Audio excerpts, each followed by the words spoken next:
तो community insurance के बारे में मुझे आपसे बात करनी थी, है ना। कम्युनिटी इंश्योरेंस किस तरह से प्लान किया जा सकता है। तो जो प्राइवेट कंपनीज़ हैं वो क्या करती हैं, करीब उनका आप ये देखिए 50% जो आप देते हो वो ना, जैसे मान लीजिए एक इंश्योरेंस कंपनी है जो 1 लाख रुपए का रेवेन्यू है उसका तो उसमें से आप मानिए 50,000 तो सिर्फ चले जाता है आपका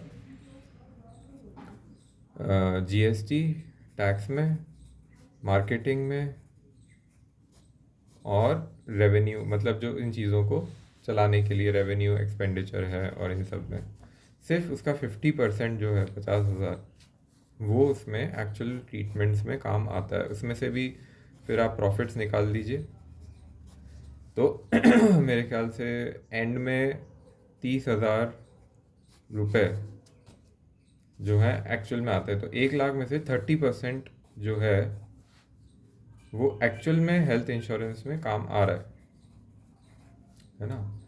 भाई हेल्थ इंश्योरेंस का जो पर्पज़ है वो है बेसिकली हेल्थ इमरजेंसी, ये एक तरह का मतलब इसको हम एक एथिकल चीज़, बेसिक नीड है हेल्थ, राइट। तो उसमें आप देखिए कि हाउ कैपिटलिज्म के फॉर्मेट में जब कंपनी रन करती है तो इस तरह से होता है। Now what we can do is, अगर हम एक कम्युनिटी इंश्योरेंस बनाए, है ना, मुझे नहीं पता इसका लीगल क्या है क्योंकि insurance is covered by different laws and everything. तो let's say pool of people join करें आपस में, and what they do is वो एक मनी पूल करें सारा, है ना। मान लीजिए आपका जो भी मार्केट में इंश्योरेंस कवर होता है उसके अकॉर्डिंग एक मनी पूल करें, तो ये जो पैसा था इसमें आ रहा है। अब ये क्योंकि एनजीओ है तो एनजीओ होने के नाते इसमें टैक्स नहीं लगेगा। There is no GST in NGOs, whatever money you are giving, and आप जो भी इसमें दे रहे हो पैसा, तो आपकी जितनी टैक्स सेविंग होती है इसमें, आई थिंक डिडक्शन करीब आपका 30% to 50% होता है, राइट। तो आप यहाँ पे जितना टैक्स पे कर रहे हो उतना ही पैसा अगर यहाँ पे आके आप पूल इन करते हो, जैसे फॉर एग्जांपल अगर कोई 10 लाख रुपए कमाता है साल के, या 20 लाख रुपए कमाता है, तो तकरीबन उसका 50,000 का इंश्योरेंस है पेरेंट्स और सबको मिला के, घर में फैमिली मेम्बर्स में सबको मिला के अगर 50,000 का उसका इंश्योरेंस है, जो कि मैं शायद कम ही बोल रहा हूँ, तो उसमें से 25,000 पर फैमिली अगर वो करता है ना।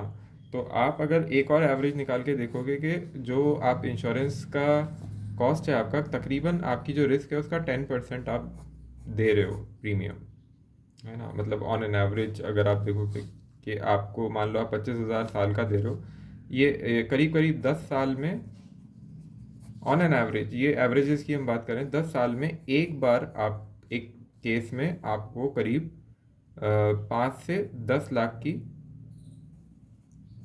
रिक्वायरमेंट पड़ सकती है। तो आप 2.5 लाख दे रहे हो, 25 लाख लेते हैं इसको, 25 लाख का अगर आपका एक रिस्क है, 25,000 पे करीब 25 लाख का कवर तो हो ही जाएगा। तो ऑन एन एवरेज आपको मान लीजिए 10 साल में 25 लाख की ज़रूरत है, तो आप 25,000 को 10 साल में दे रहे हो करीब 2.5 लाख, और उसमें आप फिर अपना इंटरेस्ट भी जोड़ो, है ना। क्योंकि ये इंश्योरेंस कंपनी क्या करती है कि इस पैसे को, ये जो है इसको ये इन्वेस्ट करके इस पे जो बचा हुआ होता है इनके पास 30%, इस पे ये अर्न भी करती हैं। They also invest this money and make some extra cash.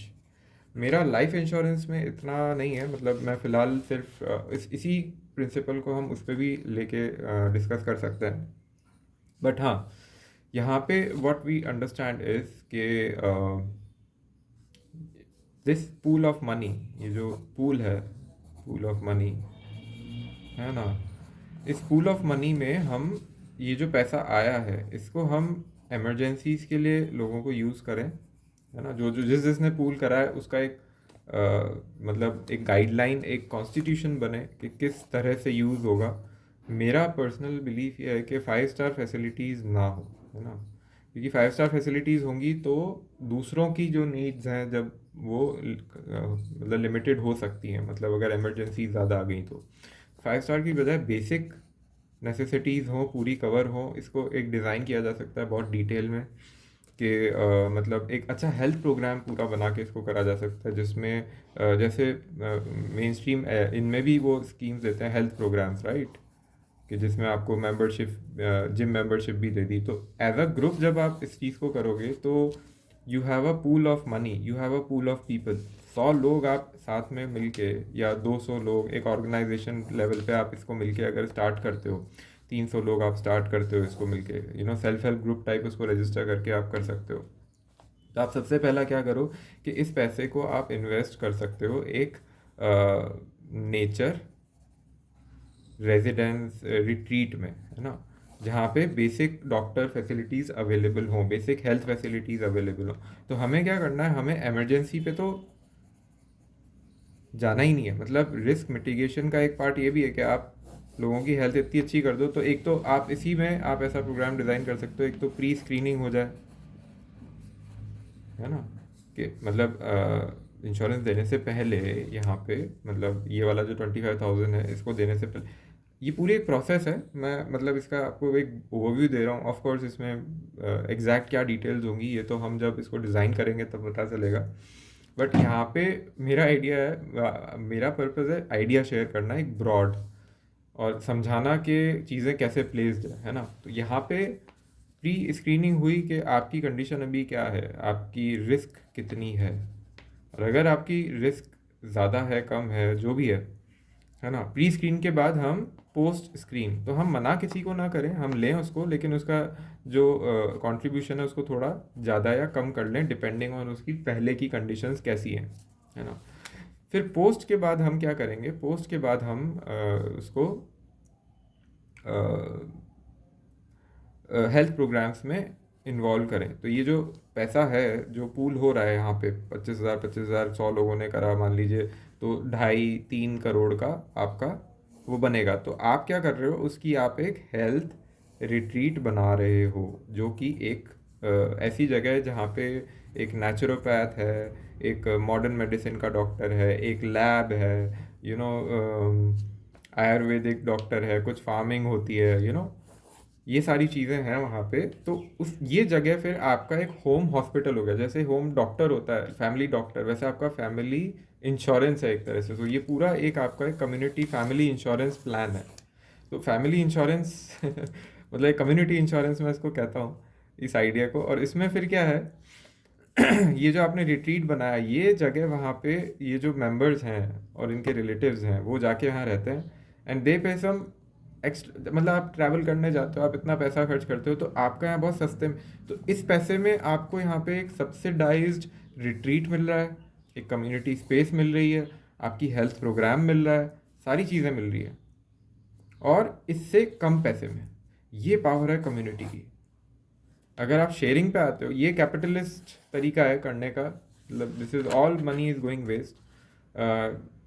आप सोच के देखिए कि एक इंश्योरेंस कंपनी 20,000 करोड़ का उसका रेवेन्यू है, जिसमें से 10,000 करोड़ तो वो सिर्फ जीएसटी और इसमें खर्च कर रही है ना। मार्केटिंग में आप अगर एजेंट का देखोगे तो 25% तो सिर्फ उसका वो है, क्या कहते हैं, कमीशन होता है। अगर आप किसी उसमें जाओगे, इवन जो और ये तो मैं उनका बता रहा हूँ जो छोटे वो हैं, बाकी जो बड़ी कंपनीज हैं उनमें तो 30% 40% तक ये होता है ना। तो अब कम्युनिटी इंश्योरेंस में क्या होगा, एजेंट खुद मेंबर्स होंगे, क्योंकि वो चाहते हैं कि, और सब अपने मिलने वाले आपस में नेटवर्क, कोई ऑर्गेनाइजेशंस। अब आज कोई कंपनी है जिसके 300 एम्प्लॉयज़ हैं, तो उनको यहाँ से वो देने का मतलब ये है कि भाई उनके खुद के एम्प्लॉयज़ हैं, तो वो खुद मिलके कर लें इंश्योरेंस, एक दूसरे को सपोर्ट कर लें उसका। देखिए प्रॉब्लम क्या होती है कि कैलकुलेशंस नहीं हो पाती है। So what we need is, we need a proper constitution, है ना, कि एग्जैक्टली क्या कॉन्स्टिट्यूशन होगा, क्या रूल्स होंगे, है ना। तो उसके जो अंडर राइटर्स हैं वो एक्सपर्ट्स होते हैं, या फिर कोई जो मेडिकल एक्सपर्ट्स हैं, या फिर जो मतलब इसमें कोई बहुत रॉकेट साइंस नहीं है। आपको बैठ के बस ये कैलकुलेट करना है कि इतने लोग हैं, इतना खर्चा आ सकता है एक एवरेज, उसमें कुछ लिमिटेशंस आप उसमें लगा दो, है ना, कि भाई एक नॉर्मल केस में हम 10 लाख तक का कर देंगे कवर, या 5 लाख तक का कर देंगे, डिपेंडिंग ऑन एज ग्रुप या कुछ इस तरह का। और क्योंकि अब आपका बेसिक तो हॉस्पिटल बन ही गया है, मतलब जो आपने पैसा लगाया, whatever money that pooled in, उससे आपकी इनकम भी जनरेट हो रही है। आपने जो नेचर ट्रीट बनाया है इसमें जो नॉन मेंबर्स आके रह रहे हैं they are also making income for you, और जो मेंबर्स हैं उनको एक हेल्थ प्रोग्राम भी मिल रहा है। तो उतने पैसे में जितना पैसा आप यहाँ यहाँ डाल रहे हो उतने पैसे में आपको एक्स्ट्रा मिल रहा है और कवरेज बेटर मिल रहा है आपको। मतलब कैलकुलेशन डीप पे हम जाएंगे, that's for the another day. I am not an expert और उसका बहुत लंबा वीडियो हो जाएगा। यहाँ पे हम आइडिया शेयर कर रहे हैं, थॉट शेयर कर रहे हैं, और ये अभी तक जो मैं समझ पा रहा हूँ इट्स अ ब्यूटिफुल कॉन्सेप्ट। मतलब ये इसको एक लाइन ड्रॉ कर दें हम, और यहाँ पे जो एक कम्युनिटी इंश्योरेंस की बात है, कम्युनिटी इंश्योरेंस से मुझे लगता है ये जो मतलब ये जो सॉरी कैपिटलिस्ट इंश्योरेंस है ये, है ना, जहाँ पे प्रॉफिट इज़ द मोटिव, है ना, उससे बेटर ये कितना है। और ये एक बहुत ब्यूटीफुल एग्जाम्पल है कि लोग कहते हैं कि है ना एवरीवन इज़ ग्रीडी, है ना, मतलब कैपिटलिज्म को जस्टिफाई बोल के करा जाता है एवरीवन इज ग्रीडी, तो how can we solve the greed problem, तो हमें कैपिटलिज्म रखना पड़ेगा, प्रॉफिट ड्रिविंग नहीं होगा तो लोग। ऐसा नहीं है। जब सिस्टम फेयर होता है ना और सिस्टम रिवॉर्डिंग होता है तो देखिए वो वहाँ पे लोग कोलैबोरेटिव भी होते हैं, ये भी एक सच्चाई है ना। फैमिली में क्यों लोग कोलैबोरेटिव होते हैं, क्योंकि एक दूसरे से स्टेक्स जुड़ जाते हैं। कैपिटलिज्म में क्यों नार्सिसिज्म ज़्यादा है, क्योंकि यहाँ पे डिज़ाइन इस तरह की है कि आपका कमीशन, आपका इंश्योरेंस एंड डन। यहाँ पे जैसे ही आप ओनरशिप डिस्ट्रीब्यूट करते हो, यहाँ पे जिसके पास ओनरशिप है वो अपने लिए काम कर रहा है। यहाँ पे जब ओनरशिप डायरेक्ट ओनरशिप होनी चाहिए, इनडायरेक्ट होगी तो नहीं होता है। जितना दूर की ओनरशिप होगी उतना मुझे मतलब नहीं होगा, राइट। मैं अपने घर में जो है फॉर एग्जांपल सफाई रखता हूँ, है ना, वो डायरेक्ट ओनरशिप है ना। मतलब ये डायरेक्ट, और इसको हम समझेंगे तो डायरेक्ट ओनरशिप में क्या है, मैं अपने घर में सफाई रखता हूँ, है ना, लेकिन मेरी जो कॉलोनी है जिसमें बहुत सारे घर हैं, है ना, रोड्स हैं, वहाँ पे नहीं रखता। क्यों? क्योंकि मुझे लगता है कि यार बाहर का है, हमें क्या लेना देना। अब वहाँ पे क्या, मेरी डायरेक्ट ओनरशिप नहीं है। ओनरशिप मतलब कोई, ओनरशिप का मतलब होता है उसका बेनिफिट, जस्ट बिकॉज वो आपकी है वहाँ से बेनिफिट मिलना। अब मान लीजिए आप एक ऐसी कम्युनिटी में रहते हो जो कि क्लोज नेट कम्युनिटी है, और पूरे उस एरिया में मान लीजिए पेड़ आपने लगाए हुए हैं खूब सारे आंवले के, है ना। ये मेरा एक और आइडिया है कि मुझे लगता है कि अर्बन एरियाज़ को हमें फार्म्स में कन्वर्ट करना चाहिए। मतलब ऐसे पेड़ लगाने चाहिए जो इनकम जनरेटिंग हो और हेल्थ के लिए अच्छे हो, फूड बन सकें। अभी हम लगाते हैं पता नहीं बहुत सारे ऐसे पेड़ हैं जिनका जो एनवायरनमेंट के लिए तो सही है लेकिन आगे वो कुछ नहीं कर पाते हैं। तो लेट्स से फॉर एग्जांपल मैं डायरेक्ट और उसमें बता रहा हूँ डिफरेंस। इसमें हम ये देखें कि ये अब यहाँ पे घर और भी हैं, है ना, लेकिन अब क्या कॉमन स्टेक है, कॉमन ओनरशिप है और डायरेक्ट है ना। Excuse me for my writing, मैं क्या थोड़ा फास्ट चलना चाहता हूँ क्योंकि एक तो रिसोर्स बचे हैं और आप बोर भी ना हो तो मेरी राइटिंग थोड़ी ऐसी है। तो ओनरशिप डायरेक्ट हो, डायरेक्ट ओनरशिप मतलब बेनिफिट डायरेक्ट हो। अगर डायरेक्ट ओनरशिप नहीं है तो मैंने आपको कई बार क्या होता है, मजाक होता है सोसाइटी में, आपको वो तो बना दिया, क्या कहते हैं, ओनर तो बना दिया, पर ओनर आपने सिर्फ नाम का बनाया, है ना। मैं जैसे एक एनजीओ में था, वहाँ बच्चों को डांटते थे कि तुम है ना इस स्कूल को अपना नहीं समझते हो तुम बाहर जाके पौधों का इस तरह से ध्यान नहीं रखते हो। तो वहाँ पे क्या होता था कि बच्चे मतलब पौधों को नहीं करते थे, या फिर है ना मतलब बहुत ज़्यादा सोचते नहीं थे कि हम इसको सुंदर कैसे बनाएं या कुछ इस तरह से। तो ओनरशिप होते थे, बच्चे ओनरशिप नहीं लेते। अरे ओनरशिप लेने के दो तीन वो चीज़ें हैं। एक तो जब भीड़ भीड़ ज़्यादा है ना, और भीड़ ऑर्गेनाइज नहीं है तो क्या होता है, हायरार्की आती है, ठीक है। और हायरार्की आने से क्या होता है कि कुछ हैं जो वो ज़्यादा पावर में आ जाते हैं, और बाकी जो लोग हैं जो सबॉर्डिनेट्स बनते हैं, तो सबॉर्डिनेट्स आपको बनाना बड़ा अच्छा लगता है कि वो हमारे नीचे लोग रहें, है ना। लेकिन आप ये देखिए जो सबॉर्डिनेट होगा वो कामचोर होगा, है ना। उससे आपको काम लेने के लिए 24 घंटे उसको डराना पड़ेगा, ट्रैक करना पड़ेगा, उसको जैसे ही मौका मिलेगा वो उसको छोड़ देगा। फियर बेस्ड जो प्रोडक्टिविटी होती है ना, फियर और नीड बेस्ड, उसमें आदमी की हमेशा ये प्रवृत्ति रहती है कि मैं कम से कम करूं, है ना। जैसे ही ओनरशिप बेस्ड होती है, जैसे ही डायरेक्ट रिवॉर्ड बेस्ड होती है तो वहाँ पे वो बिल्कुल पावर अपनी पूरा झोंक देता है ना, अपना खुद के बिजनेस में लोग कितना, क्योंकि वहाँ पे कितना कंट्रीब्यूट करते हैं, कितना ध्यान देते हैं, क्यों? क्योंकि वहाँ पे डायरेक्ट ओनरशिप है। वहाँ पे ऐसे नहीं है कि मेहनत तो मैं कर रहा हूँ और लेके पावर वाला आदमी जा रहा है। वहाँ उल्टा वो जितना कोशिश होती है ना कम करना चाहते हैं। ठीक है, तो yes people are greedy, there is no doubt about it, and greed comes from needs, है ना। तो ग्रीड अपने आप में बुरी चीज़ नहीं है और ग्रीड एक सच्चाई है, लेकिन कैपिटलिज्म जो तरीका है ग्रीड को पूरा करने का वो बहुत अनफेयर है, बहुत अनहेल्दी है, जो लोग पावर में हैं उनके लिए भी।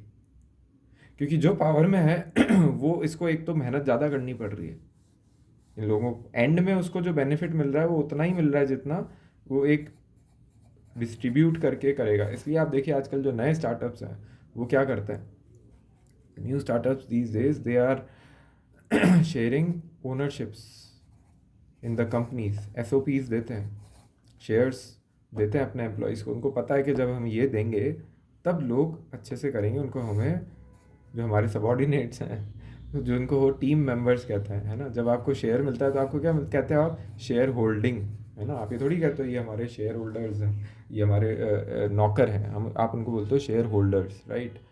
तो शेयर होल्डिंग जैसे ही आप कर देते हो तो क्या होता है, फिर सेंस ऑफ ओनरशिप आती है। इस कॉलोनी में जहाँ पे कॉमन स्टेक्स हैं वहाँ पे अगर कोई काम चोरी करेगा, वहाँ पे कोई कुछ गलत पेड़ काटेगा या कुछ करेगा तो बाकी लोग आके उसको बोलेंगे ऐसा मत करो। कम्युनिटी पुलिसिंग तब शुरू होगी, कम्युनिटी इन्वॉल्वमेंट तब शुरू होगा जब आप डायरेक्ट बेनिफिट दोगे। उस चीज़ का डायरेक्ट बेनिफिट होना चाहिए, ऐसे नहीं कि वो पेड़ लगाओ हो जाएगा। प्लस जो गलत कर रहा है, भीड़ में जो गलत कर रहा है ना, जो माहौल बिगाड़ रहा है, जो एक गलत से शुरुआत कर रहा है, उसको फिर लोग आके रोकें। वो कम्युनिटी कम्युनिकेशन अच्छे से होना चाहिए। आप ऐसे नहीं कर सकते कि एक आदमी पेड़ काट रहा है, फिर आप सोचते हो अरे यार कौन, मेरे पास तो टाइम नहीं है, ये नहीं है ना, और फिर दूसरा भी काटने उसको देख के लग जाएगा, है ना। तो ये चीज़ है, मतलब आपको कम्युनिकेशन और रूल्स, और रूल्स ऐसे नहीं होने चाहिए कि रिस्ट्रिक्ट करें लोगों को, रूल्स रिस्ट्रिक्शन नहीं बाउंड्री बनाए, ऐसी चीज़, ऐसे रूल्स ऐसे होने चाहिए। All the rules and laws, अगर रूल्स रूल्स देखिए क्या है, एक स्ट्रक्चर है ना। मतलब मुझे ज़िंदगी जीने का, यहाँ जाने का एक स्ट्रक्चर है, ठीक है। मतलब आप यहाँ जा सकते हो, यहाँ नहीं जा सकते, है ना। ये करना है आपको, ये नहीं करना है। तो एक होता है मॉडल, मॉडल में क्या है, आपको ऐसे जाना है, ऐसे जाना है, ऐसे जाना है, ऐसे जाना है, ऐसे जाना है, और यहाँ आपको पहुँचना है, ठीक है। फ्रेमवर्क क्या होता है कि आप यहाँ नहीं जा सकते, यहाँ नहीं जा सकते, ये नहीं कर सकते, ये नहीं कर सकते, बाकी आपके अंदर फ्रीडम है। तो फ्रेमवर्क आपको फ्लेक्सिबिलिटी देता है, मॉडल आपको क्या करता है, मॉडल आपको बांधता है। और जितने रूल्स बंधे हुए बनते हैं वहाँ पे अगर फ्लेक्सिबिलिटी नहीं है तो वहाँ रेलेवेंस ख़त्म हो जाती है ना। तो हमें रूल्स ये बनाने हैं कि आप ये नहीं पेड़ काट सकते, आप ये नहीं कर सकते, आप ये नहीं कर सकते, बस मिनिमम रूल्स आपने बना दिए जो नुकसान ना करें। एंड देन फिर क्या होगा, लोगों में सेंस ऑफ ओनरशिप आ जाएगी अपने आप और फिर वो कंट्रीब्यूट करेंगे इवन इफ उनका पूरा ओनरशिप नहीं है। ओनरशिप तो यहाँ भी है, लोग कहते हैं ग्रीड होनी चाहिए तब लोग मेहनत करेंगे, तब इतना वो करेंगे। ग्रीड है ना सर, रिवॉर्ड है यहाँ पे, डायरेक्ट रिवॉर्ड है। आपको क्या लगता है जो लोगों ने पैसा जमा करा है वो यहाँ नेचर के ओर पे जाएंगे और कोई देखेंगे कि चीज़ ख़राब कर रहे हैं तो उनके अंदर वो नहीं आएगा दुख, वो उसका ओनरशिप नहीं लेंगे? बिल्कुल लेंगे, क्योंकि यहाँ पे डायरेक्ट ओनरशिप दिख रही है, शेयर होल्डिंग दिख रही है। एक फैमिली में क्या होता है, मेरे घर वाले का अगर मैं देखता हूँ कि मेरी गाड़ी खड़ी है किसी की और उसको कोई छेड़ रहा है तो मैं, मेरी गाड़ी नहीं है डायरेक्ट, राइट, डायरेक्ट मेरी गाड़ी नहीं है, पर मुझे पता है कि ये मेरे लिए भी है ना, मेरे लिए भी है, मेरे को भी, मैं भी जब कार को इस्तेमाल करूँगा तो करूँगा। जो दूसरे के पास है पैसा वो मेरे लिए भी है, तब मैं उसकी ओनरशिप ले रहा हूँ ना, तब मैं उसके लिए अवेयर हो रहा हूँ। कैपिटलिज्म क्या कर रहा है, कैपिटलिज्म कैपिटलिज्म आपको कोई नहीं दे रहा। मतलब मेरे बॉस ने मान लो अगर 50 करोड़ कमा लिए ना, तो वो 50 करोड़ में से कभी मेरे को 5 पैसे भी दे दे, ये दे दे उसकी भलाई है, बाकी मेरे को कुछ मिल ही नहीं रहा। तो कैपिटलिज्म सबसे ज़्यादा गंदी ग्रीड को, ग्रीड है ही नहीं कैपिटल, मतलब ग्रीड ड्रिवन सिर्फ 1% का है, बाकियों के लिए तो मजदूरी है। है ना। तो इंश्योरेंस इस फॉर्मेट में आप देखिए कि इट्स यूजलेस। ये कितना अनहेल्दी सिस्टम है। और ये क्या, इसी फॉर्मेट को आप बाकी सारी जो गवर्नेंस और हर चीज़ में आप ले आइए, स्कूल में ले आइए। स्कूल में आप कर रहे हो, आपका मेजोरिटी तो एक लोगों के पास जा रहा है पैसा। एजुकेशन में 1% के पास जा रहा है पैसा, मेजोरिटी वहाँ जा रहा है। अच्छा, कम्युनिटी इन्वॉल्वमेंट नहीं है ना। मतलब आपने स्कूल में डाल दिया बच्चे को, उसके बाद आप भूल गए, उसके बाद आपको कुछ पता ही नहीं है, ना कोई कंट्रोल है, ना कोई सेंस ऑफ ओनरशिप है। कम्युनिटी स्कूल्स हो तो इसी ब्यूटी से, इसी इसी मॉडल से बाद में कभी डिस्कस करूँगा। आज थोड़ा इसको कवर करते हैं। I discuss this in some other video. But health की जब हम बात कर रहे हैं तो आप ही देखिएगा ये कितना ब्यूटीफुल है। आप इसकी राइटिंग पे मत जाइए मतलब जो प्रेजेंटेशन है उस पर मत जाइए, पर मुझे लगता है कि ये अपने आप में मतलब इंडिकेटिवली बहुत ब्यूटीफुल है। मेरा काम है सोचना, आइडियाज़ देना, इम्प्लीमेंट करना, उसको फाइनलाइज करना एक प्रोसेस है ना। और यहाँ पे जो भी मैंने आर्ग्यूमेंट्स दिए हैं, जो भी मैंने ब्रॉड कैलकुलेशंस दिए हैं, मुझे लगता है बिल्कुल वैलिड हैं, इसके थ्रू काम होना चाहिए। मतलब जो मैंने ब्रॉड कैलकुलेशंस दी वो यही थी कि 50% पैसा तो दिखता दिखता शुरू में ही कहीं और जा रहा है। तो आप जो पैसा यहाँ दे रहे हो ये एक मतलब, और मुझे टैक्स से क्यों प्रॉब्लम, मुझे टैक्स से प्रॉब्लम इसलिए है कि वहाँ पे मेरी डायरेक्ट ओनरशिप नहीं है। मुझसे टैक्स लिया जा रहा है, मुझसे टैक्स लिया जा रहा है, लेकिन मेरे पास डायरेक्ट ओनरशिप नहीं है, इनडायरेक्ट है। क्योंकि जो इलेक्शन सिस्टम्स हैं वो इतने अनफेयर हैं कि मैं जाके सवाल कर ही नहीं सकता कि ये पॉलिसी, ये पैसा यहाँ क्यों खर्च हो रहा है, यहाँ क्यों नहीं हो रहा। I can't. मतलब उनके जो आर्बिट्रीली उनको समझ में आता है उस तरह से वो पॉलिसीज़ बना रहे हैं, है ना भाई। सैलरीज जैसे है एक बहुत बड़ा खर्चा है सरकारी महकमे में। मैं सैलरी के खिलाफ नहीं हूँ, पर दिल्ली में अगर एक गवर्नमेंट ऑफिसर को मान लीजिए 1 लाख रुपए महीना मिल रहा है तो वो कम है मेरे ख्याल से। दिल्ली में 1 लाख रुपए में काम नहीं चलेगा, उसको वहाँ 1.5 लाख दो। पर एक गांव में उसी ऑफिसर को 1 लाख रुपए मिल रहे हैं, छोटे गांव में।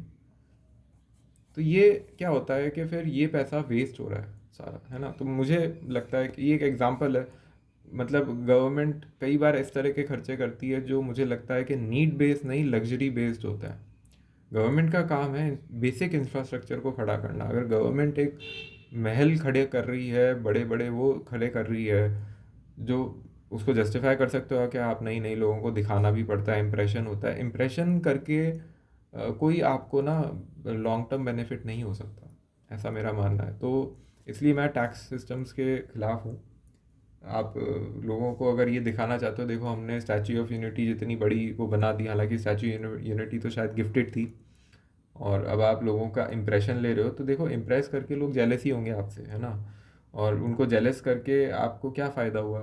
मतलब आपके पास अगर कोई मटेरियल चीज़ देख के आ रहा है तो मतलब मुझे नहीं पता कि वो कैसे, how will it translate to anything better for our society. आज मुझे 3,000 करोड़ जो है, मान लीजिए मेरे पास बजट है 30,000 करोड़ का, उसको मैं ब्यूटिफिकेशन में खर्च करूं ताकि मैं लोगों को इम्प्रेस कर सकूं, और उस 30,000 करोड़ में इस चीज़ में खर्च करूं कि मैं एजुकेशन में, लोगों की स्किल बिल्डिंग में, उनके एंटरप्रेन्योरशिप के लिए, उनकी बेसिक नीड्स के लिए, मेंटल हेल्थ के लिए करूं। तो आपको क्या लगता है 3,000 में इम्प्रेस करके क्या फ़ायदा हो जाएगा कितना मिल जाएगा मुझे, क्या मिल जाएगा मेरे देश को, लोगों को। अगर मैं 30,000 करोड़, एक स्कूल 1 करोड़ में सेटअप हो सकता है, एक कम्युनिटी स्कूल। और तो 1 करोड़ में मतलब 30,000, सॉरी 300, 300 करीब स्कूल्स यहाँ पे आप अगर इस तरह के कम्युनिटी स्कूल बनाओ 1 करोड़ का, एक एक गांव में और एक गांव में तो मेरे ख्याल से 10 लाख में बहुत अच्छा कम्युनिटी लाइब्रेरी हो सकती है। आज हमारे देश में लाइब्रेरीज नहीं है, लाइब्रेरीज जैसी मूलभूत चीज़ें नहीं है। आप शहरों में जाके देखिए, वहाँ नहीं है। तो मुझे दुख होता है अगर ये टैक्स का पैसा इस तरह से बेसिक नीड्स पे, बेसिक इंफ्रास्ट्रक्चर पे खड़ा हो, जहाँ पे मासेस को बेनिफिट मिले, क्योंकि टैक्स तो मासेस ही दे रहा है ना। टैक्स मासेस के पैसे से लिया जा रहा है और उनको दे रहा है। अब आप मतलब एक एक सेक्शन पे अगर पैसा खर्च ज़्यादा हो रहा है, एक तरह के काम में ज़्यादा हो रहा है, तो मुझे फिर वो दुख देता है। इस तरह के इंफ्रास्ट्रक्चर, कम्युनिटी इंश्योरेंस प्रोग्राम, मतलब गवर्नमेंट तो इसको कितनी अच्छे से चला सकती है, कितना अच्छे से चला भाई। आज हर कोई हम इतना टैक्स दे रहे हैं, तो एक इस तरह का प्रोग्राम, इस तरह की चीज़ें क्यों। तो गवर्नमेंट में क्या प्रॉब्लम है, गवर्नमेंट में इनडायरेक्ट डेमोक्रेसी है। मैं डायरेक्ट डेमोक्रेसी मानता ही नहीं हूँ गवर्नमेंट। जब तक डायरेक्ट ओनरशिप नहीं आएगी तब तक लोगों की ग्रीड रहेगी, इसलिए लोग टैक्स की चोरी कर रहे हैं, क्योंकि उनको पता है कि भाई ये मैं टैक्स दे दूंगा, मुझे तो उसका कोई बेनिफिट मिल ही नहीं रहा ना, उस तरह से बेनिफिट डायरेक्ट नहीं दिखता हुआ मिल रहा, इसलिए लोग टैक्स चोरी कर रहे हैं, इसलिए लोगों में कैपिटलिज्म, नार्सिसिज्म है। जब सिस्टम अनफेयर है, अनफेयर है मतलब कि आप करोगे मेहनत लेकिन आपको उसका रिवॉर्ड नहीं मिल रहा, तो उसमें क्यों मतलब कौन कौन मेहनत करना चाहेगा, क्यों उसमें, फिर उसमें तो चीटिंग ही बढ़ेगी ना, उसमें तो लोग चाहेंगे चीटिंग बढ़े। This is why capitalism is growing and is being legitimized, but it's not healthy. And there is a very good alternative to capitalism: community living, sharing, working with the some rules and guidelines.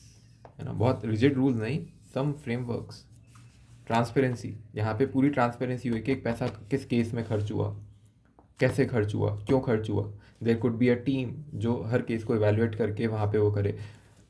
Basic health पे pre screening पे खर्चा हो, मतलब मैं आपको छोटा सा example देता हूँ, एक लैब होता है ना, आप ब्लड टेस्ट कराते हो करीब करीब आपका 1200 रुपये का ब्लड टेस्ट होता है, मान लीजिए आप एक रूटीन, मतलब ये तो मैं आपको वैसे बड़े शहर में आपको 1500 का कम से कम होगा, इसमें जो एक्चुअल कॉस्ट है वो मुश्किल से 200 रुपये है ना। अगेन यहाँ पे मतलब the whole problem with capitalism is one person wants to keep majority of the profits, और वो ठीक है आप रख लो जाके, आपने 1200 का करा, मान लीजिए 50% आपकी सब कॉस्ट थी, आपने 600 रुपये बना लिए, and one person is making a lot of money, but then you are making things inaccessible to people. 1500 का इंश्योरेंस होगा तो कितने लोग उसको रेगुलरली करा पाएंगे, मुझे बताइए। इसमें आपने जब ये पैसा आप दोगे तो आप सिर्फ इंश्योरेंस पे नहीं आपको फ़ायदा होगा, आपको यहाँ भी फ़ायदा हो रहा है, आपको यहाँ भी फ़ायदा हो रहा है, आपकी प्री स्क्रीनिंग भी हो रही है, आपके रेगुलर ब्लड टेस्ट भी हो रहे हैं, आप हर मेडिकल फील्ड में आपको फैसिलिटी मिल रही है, आपका ध्यान रखा जा रहा है। कैपिटलिज्म में क्या है, कैपिटलिज्म में रिजिड स्ट्रक्चर्स हैं, क्योंकि हर कोई शेयर नहीं करना चाहता, everyone wants their market to be preserved, है ना। तो वहाँ पे आपका क्योंकि थोड़ा सा लालच ज़्यादा है, आप वहाँ प्रॉफिट्स मैक्सिमम करना चाहते हो, यहाँ पे आप प्रॉफिट्स को शेयर करना चाहते हो, और फिर आप सब क्योंकि अब आपको पता है कि जो सबको मिलेगा वही मुझे मिलेगा, देन आप सब मिल के वहाँ पे ये चीज़ करोगे। आई नो कि ऐसे में सिस्टम्स बिगड़ते हैं, पर मैंने बहुत अच्छे से एक्सप्लेन करा है कि उसका रीज़न क्या है, क्योंकि जब वो डायरेक्ट नहीं दिखेगा बेनिफिट, डायरेक्ट इन्वॉल्वमेंट नहीं होगा तब तक, और ये भीड़ में जो खराब बदमाश लोग आ जाएंगे जो पावर या सिस्टम को बिगाड़ेंगे या जो रूल्स ब्रेक करेंगे, तब तक इन इन दो चीज़ों को अगर आप मैनेज कर लो तो communism will win, community thing will win. There are examples हमारे देश में, ऐसे इंश्योरेंस कंपनीज हैं, जैसे आप ESIC का आप देखोगे, है ना, एम्प्लॉय स्टेट इंश्योरेंस कॉरपोरेशन ऐसा कुछ नाम है, 1955 में नेहरू ने स्टार्ट करा था। तो ये जो ESIC है 1955 में जवाहरलाल नेहरू ने स्टार्ट करा था, और जवाहरलाल नेहरू ने, आई डोंट नो एग्जैक्टली कौन था, बट ये फैक्ट्री वर्कर्स के लिए स्टार्ट हुआ था, क्योंकि उनको कम पैसे में वो काम करते थे और उनके पास कुछ मतलब सेफ्टी नेट नहीं था तब, पब्लिक मतलब हेल्थ सिस्टम भी बहुत वीक था, तो तब इन्होंने शुरू करा था। और बेसिकली इसमें होता क्या है कि आप अपनी सैलरी का 1.25% एक कंट्रीब्यूट करते हो ESIC कॉरपोरेशन में, और ये जो कॉरपोरेशन है इसका तकरीबन साल का बजट है 18,000 करोड़। अब ये 18,000 करोड़ में नहीं नहीं करते हुए भी, है ना, करीब करीब आप ये मान के चलो 3 करोड़ लोगों को, मतलब 3 करोड़ इसके कंट्रीब्यूटर्स हैं जो एम्प्लॉयज़ हैं, और उनकी फैमिली जब आप एवरेज लेके चलोगे 4 लोगों का, तो 12 से 13 करोड़ लोगों का कवरेज ये पूरा करता है। ठीक है, अब 18,000 करोड़ में 13 करोड़ लोग, ठीक है, इतने यहाँ पे कवर हो रहे हैं, और इसमें ये बेसिक मतलब इनके खुद के हॉस्पिटल्स बने हुए हैं, है ना। ये मेरा जो मॉडल है ये एक्चुअल में इससे इंस्पायर्ड है, मतलब थोड़ा सा मैंने इसको जब ऑब्जर्व करा था ESIC को, उसी से इंस्पायर्ड है।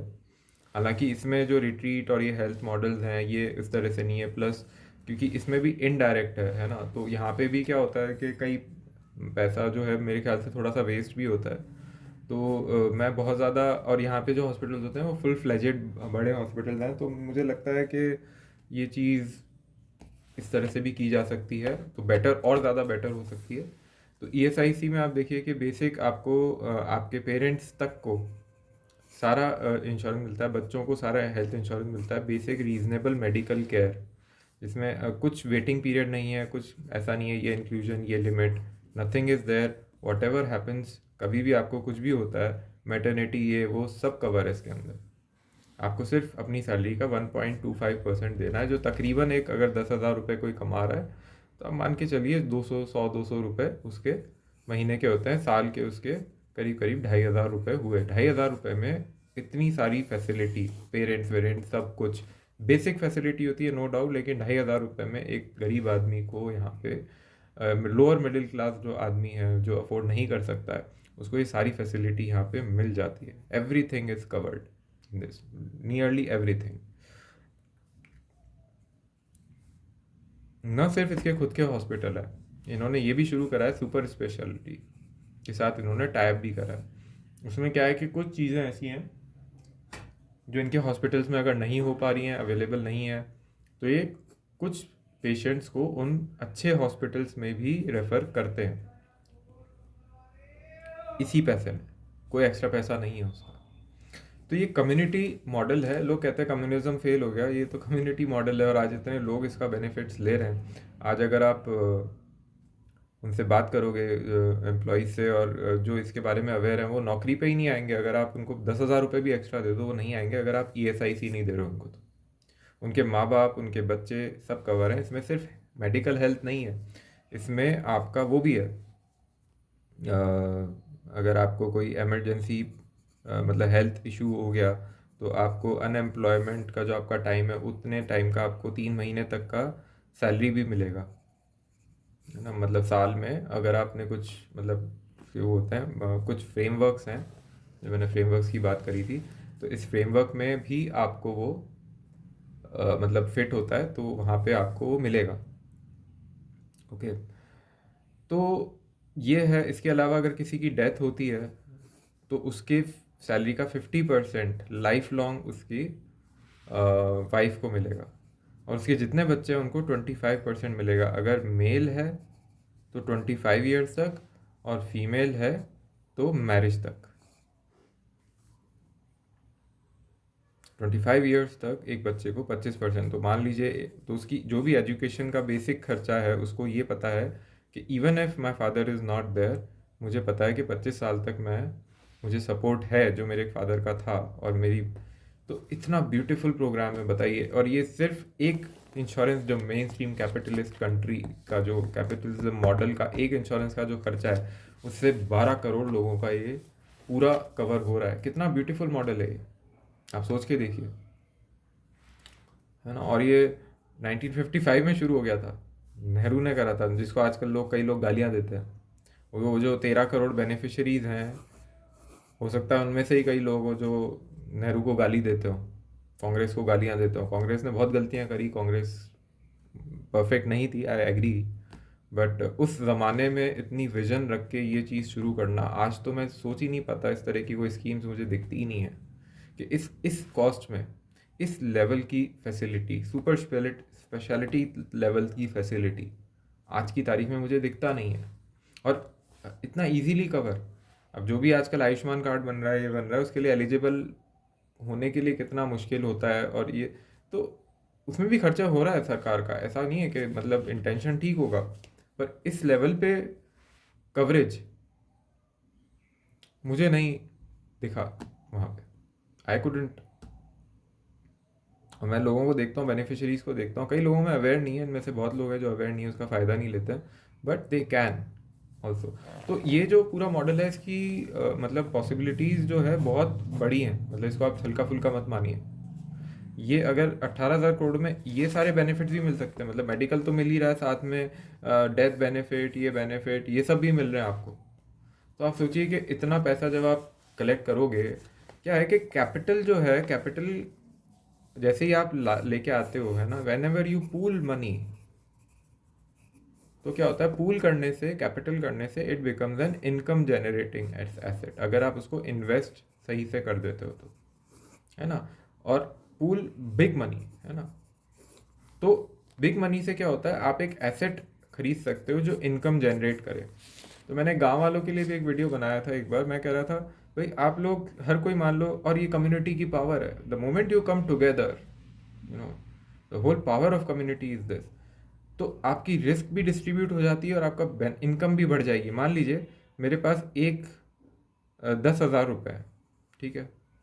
मेरा एक दोस्त है, उसके पास भी 10,000 रुपये हैं, एक और दोस्त है उसके पास 10,000 रुपये हैं, उसके एक और है उसके पास 10,000 रुपये हैं, और एक और है उसके पास 10,000 रुपये हैं। अब हम सब मिलके नहीं करते, लेकिन अकेले अकेले यहाँ पे करते हैं अपना अपना बिजनेस, ठीक है।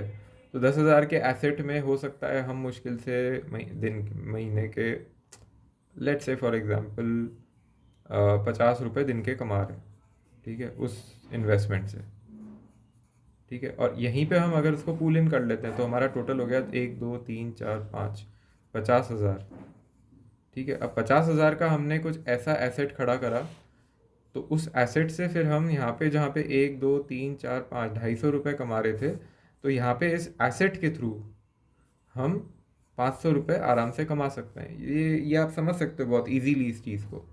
यहाँ पे हम छोटे छोटे टूल्स, मान लीजिए हम गार्डनिंग का प्रोजेक्ट कर रहे हैं, तो हमने यहाँ पे छोटे छोटे मैनुअल टूल से कर रहे थे, यहाँ पे हमने हालांकि मशीन खरीद ली, है ना, या फिर लैंड खरीद ली।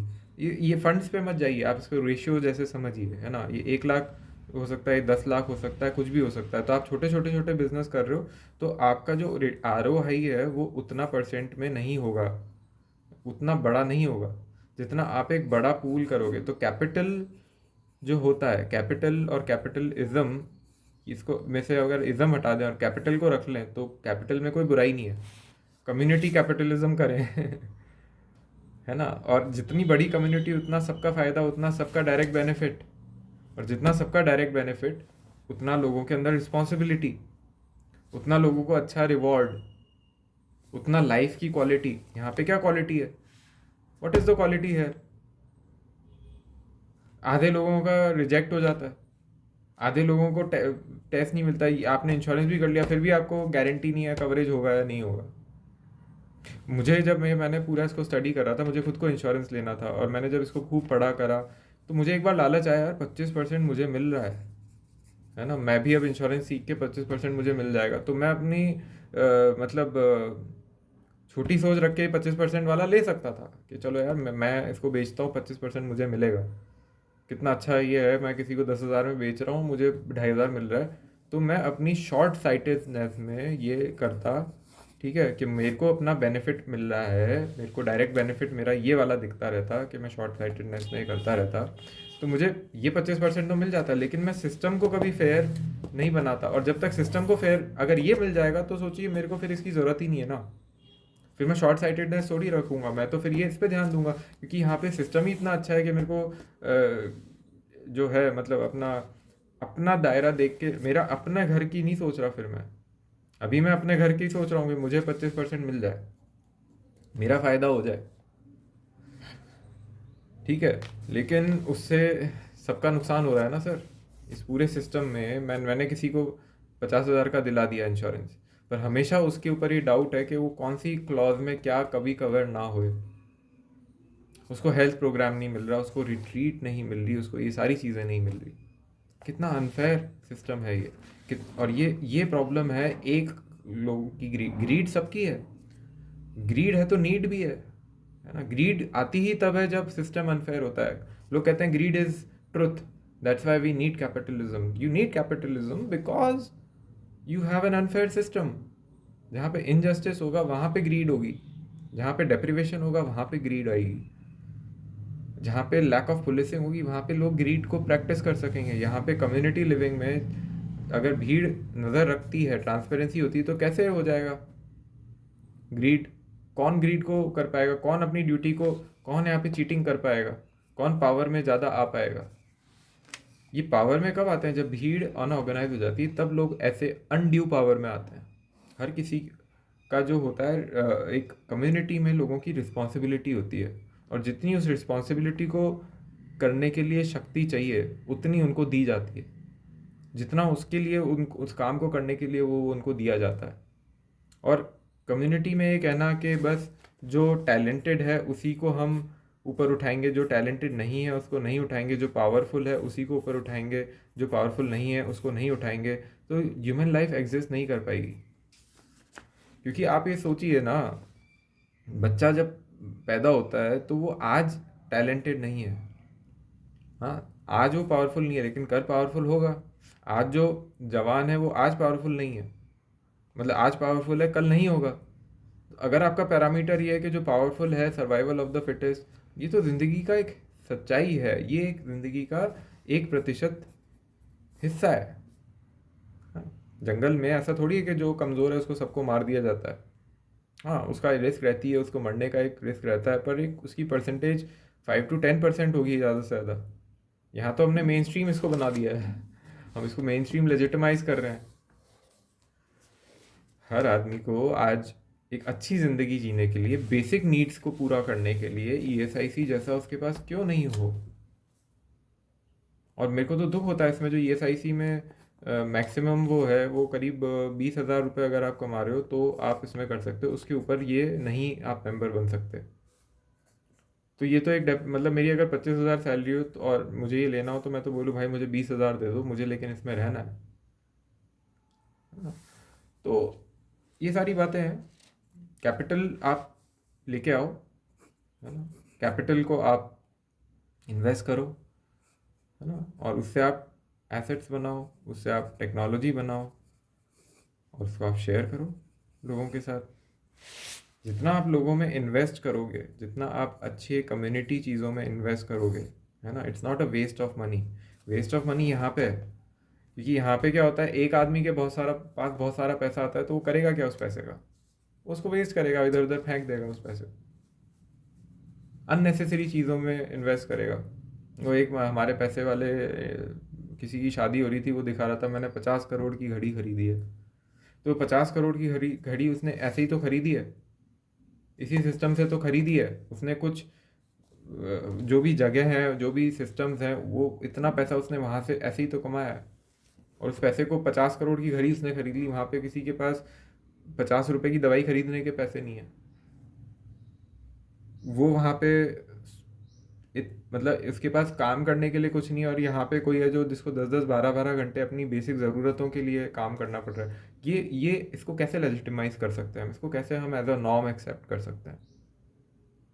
ये सोचने की ज़रूरत है। ये सिर्फ कम्युनिटी इंश्योरेंस नहीं है, ये पूरा एक सोचने का नज़रिया है, ज़िंदगी को, सोसाइटी को समझने का नज़रिया है ये। This is not merely community insurance.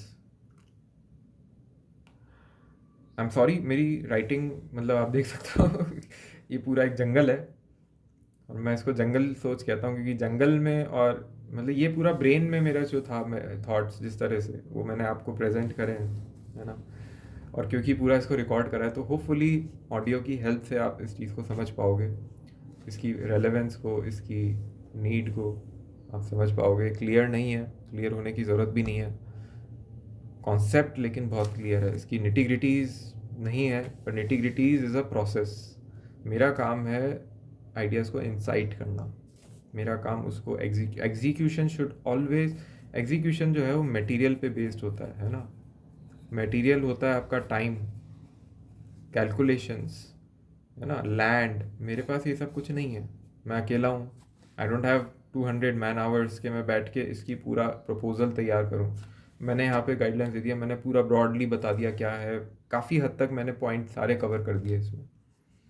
मतलब 18,000 करोड़ में अगर इतना सब कुछ हो सकता है तो मैं मान सकता हूँ कि अगर 25 करोड़ आप इकट्ठा करो कुछ लोग मिलके, तो आप अपने लिए बहुत सारे अच्छे सेंटर्स खोल सकते हो जो इनकम जनरेट कर सकते हैं, जो आपको फैसिलिटीज़ दे सकते हैं, आपका बार बार हेल्थ इंश्योरेंस चेकअप, आपका मेंटल हेल्थ बहुत अच्छे से इम्प्रूव इसमें हो सकता है। इस तरह का कम्युनिटी इंश्योरेंस होना चाहिए। ये मैं प्रपोज करूँगा कुछ स्कूल्स को, जो कम्युनिटी बेस्ड स्कूल्स जिनको मैं जानता हूँ, मैं स्पेशली मेंशन इसलिए कर रहा हूँ क्योंकि एक्चुअली मैंने यही सोच के बना रहा था वीडियो, बट आई थिंक ये हर किसी के लिए यूज़फुल हो सकता है। और ये वीडियो आपको और सोचने पे भी मजबूर करेगा ज़िंदगी के दूसरे एस्पेक्ट्स में। हर चीज़ को देख के उस पैटर्न को सोचिए, जब ये चीज़ इस तरह से यहाँ काम कर रही है तो ये और कहाँ कहाँ काम कर सकती है। कम्युनिटी लिविंग कितनी इंपॉर्टेंट हो सकती है। अभी आप बिज़नेस अगर इसी तरह से करते हो, अगर आप पढ़ाई इस तरह से करते हो, अगर आप कम्युनिटी में रहते हो, कम्युनिटी लिविंग ख़त्म होके जो ये कैपिटलिस्टिक सोसाइटी में इंडिविजुअलिज्म आया जहाँ हर कोई अपने 25% के लिए पागल है और इसको लेजिटिमाइज करके बैठा है, उसका पैसा पूरा ब्रेन वॉश हो रखा है कि यही नॉर्मल है, यही होना चाहिए। तो ये हो रहा है जब से आप देख लीजिए मेंटल हेल्थ जो है उसका ग्राफ इस तरह से जा रहा है। ठीक है, ऊपर से सरफेस बहुत अच्छा दिख रहा है कि वाह देखो कितना 25%, ये वो बिल्डिंग्स बिल्डिंग्स खूब बन रही है, सब कुछ हो रहा है, पर उस लग्जरी में लोगों की basic needs, basic emotional needs, basic physiological needs compromise हो रही हैं। और इसको पूरी तरह से तो कैपिटल से प्रॉब्लम नहीं है ना। कैपिटल इज़ ब्यूटीफुल, क्योंकि पैसा होगा तो आपके पास एसेट्स आएंगे। ठीक है, एसेट्स आएंगे तो वो इनकम बेटर जनरेट करेंगे, वो प्रोडक्शन बढ़ाएंगे। इनकम क्या है? Production, right. मैं 10 दोस्त हैं, वो मिलके 200 रुपये का गेती खरीद के या मतलब वो हैंड टूल खरीद के घास काट रहे हैं। ठीक है, और उन्हीं 10 लोगों ने एक मशीन खरीद ली 3,000 रुपये की एक बार में। ठीक है, तो अब उनको मेहनत नहीं करनी पड़ी ना। मशीन का मतलब क्या है? मशीन का मतलब है कि अब आपको हैंड से काम नहीं करना। तो ये 5 लोग जहाँ पे रोज़ 8 घंटे में काम करते थे, अब रोज़ 1-1 घंटे ले जाके अपना सारा काम कर लेंगे। कम्युनिटी में शेयर होके सारे सबको फ़ायदा हो रहा है ना, सबको बेनिफिट हो रहा है। एसेट से टूल, एसेट दो तरह के हैं, एक तो टूल, एक लैंड। इन दोनों दोनों एसेट से अभी क्या हो रहा है कैपिटलिज्म में, सारा बेनिफिट अभी मतलब ये देखिए मैं बताता हूँ। यहाँ पे क्या हो रहा है, एक आदमी 3,000 की मशीन खरीद रहा है क्योंकि उसके पास उतना पैसा है। ठीक है, अब वो उन सबको बोल रहा है मैं तुम्हें दूंगा 50-50 रुपये, 250 रुपये तुम ले लो, बाकी के 700 रुपये वो रख रहा है क्योंकि उसके पास 3,000 थे, उसने ओनरशिप। अभी मैंने बहुत छोटा एग्जाम्पल दिया है ना। अब आप बोलोगे वो भी तो ले सकते हैं, नहीं, हर कोई नहीं ले सकता। हर किसी के पास बिजनेस स्टार्ट करने के लिए जो कैपिटल चाहिए है ना, वो नहीं होता है। ज़्यादातर लोग आप देखिए बिजनेस कौन शुरू कर रहा है? जिसके पास पहले से पैसा है वो शुरू कर रहा है। बहुत कम होते हैं, कोई 1%, आप 5% जो इसको शुरू करते हैं और फिर सक्सेसफुल भी हो जाते हैं, क्योंकि बेचारों के पास इतना प्रेशर में वो बिजनेस को शुरू करते हैं कि मेजॉरिटी केसेस में तो फेल होता है, बिजनेस फेल ज़्यादा होता है। ठीक है, तो इस चीज़ को नॉर्मलाइज ना करा जाए। 1% को आप दिखा के ये नहीं बोल सकते कि तुम भी कर लो। अरे वो 1% किसी की किस्मत अच्छी थी, उसने स्टार्ट करा, उसने बढ़िया कर लिया। मतलब मुझे आप ये कह रहे हो कि तुम 50 रुपये में 8-8 घंटे काम करो क्योंकि तुम्हारे पास पैसा नहीं है, तो या तो मेहनत करके, तो भाई मैं अपनी ज़िंदगी के 30 साल काम करके है ना वो मशीन खरीदूँ 3 लाख की, 30 लाख की, जो भी मेरी बेसिक ज़रूरतें भी पूरी नहीं है, क्योंकि कम्युनिटी लिविंग तो है नहीं, हम तो कैपिटलिस्टिक सोसाइटी में रह रहे हैं, इनडायरेक्ट डेमोक्रेसी में रह रहे हैं, जहाँ पे टैक्स का पैसा तो किसी ऐसी तरह से यूज़ हो रहा है जो मेरा पास बेनिफिट उसका आ ही नहीं रहा है। मुझे बोला जा रहा है you are a shareholder of the country. Democracy क्या है? You are a shareholder of the country, right. पर उसका बेनिफिट तो मुझे मिल ही नहीं रहा ना। मेरी बेसिक नीड्स ही पूरी नहीं है। मेरे को रहने का, खाने का, बेसिक मेडिकल का, वैसे तो इसकी भी ज़रूरत नहीं होनी चाहिए। अगर ये चीज़ ठीक हो जाए तो इसकी भी ज़रूरत नहीं होनी चाहिए, पर मेरी उन चीज़ों की ज़रूरत नहीं है। उसके बाद आप कह रहे हो ये सब तो ज़रूरत है आपकी पूरी नहीं है, आप बेसिक नीड्स के लिए तो जाके मेहनत करो, नौकरी करो, घर खरीदना है। भाई आज सबसे बड़ा खर्चा क्या है? रहना तो सबसे बेसिक नीड है ना सोसाइटी में। आज लिविंग का आपका बेसिक सबसे नीड है कि भाई मेरे को रहने के लिए जगह हो। अब वही कमाने के लिए जो है आपको, अगर आप छोटे शहर में भी जाओगे आज 30 लाख रुपए चाहिए। बाहर भी अगर आप एक शहर के जाके आओगे तो 30 लाख रुपए कमाने के लिए एक एवरेज आदमी को 30 साल जिंदगी के काम करना पड़ेगा। तो ये तो सीधे सीधे गुलामी है, स्लेवरी है।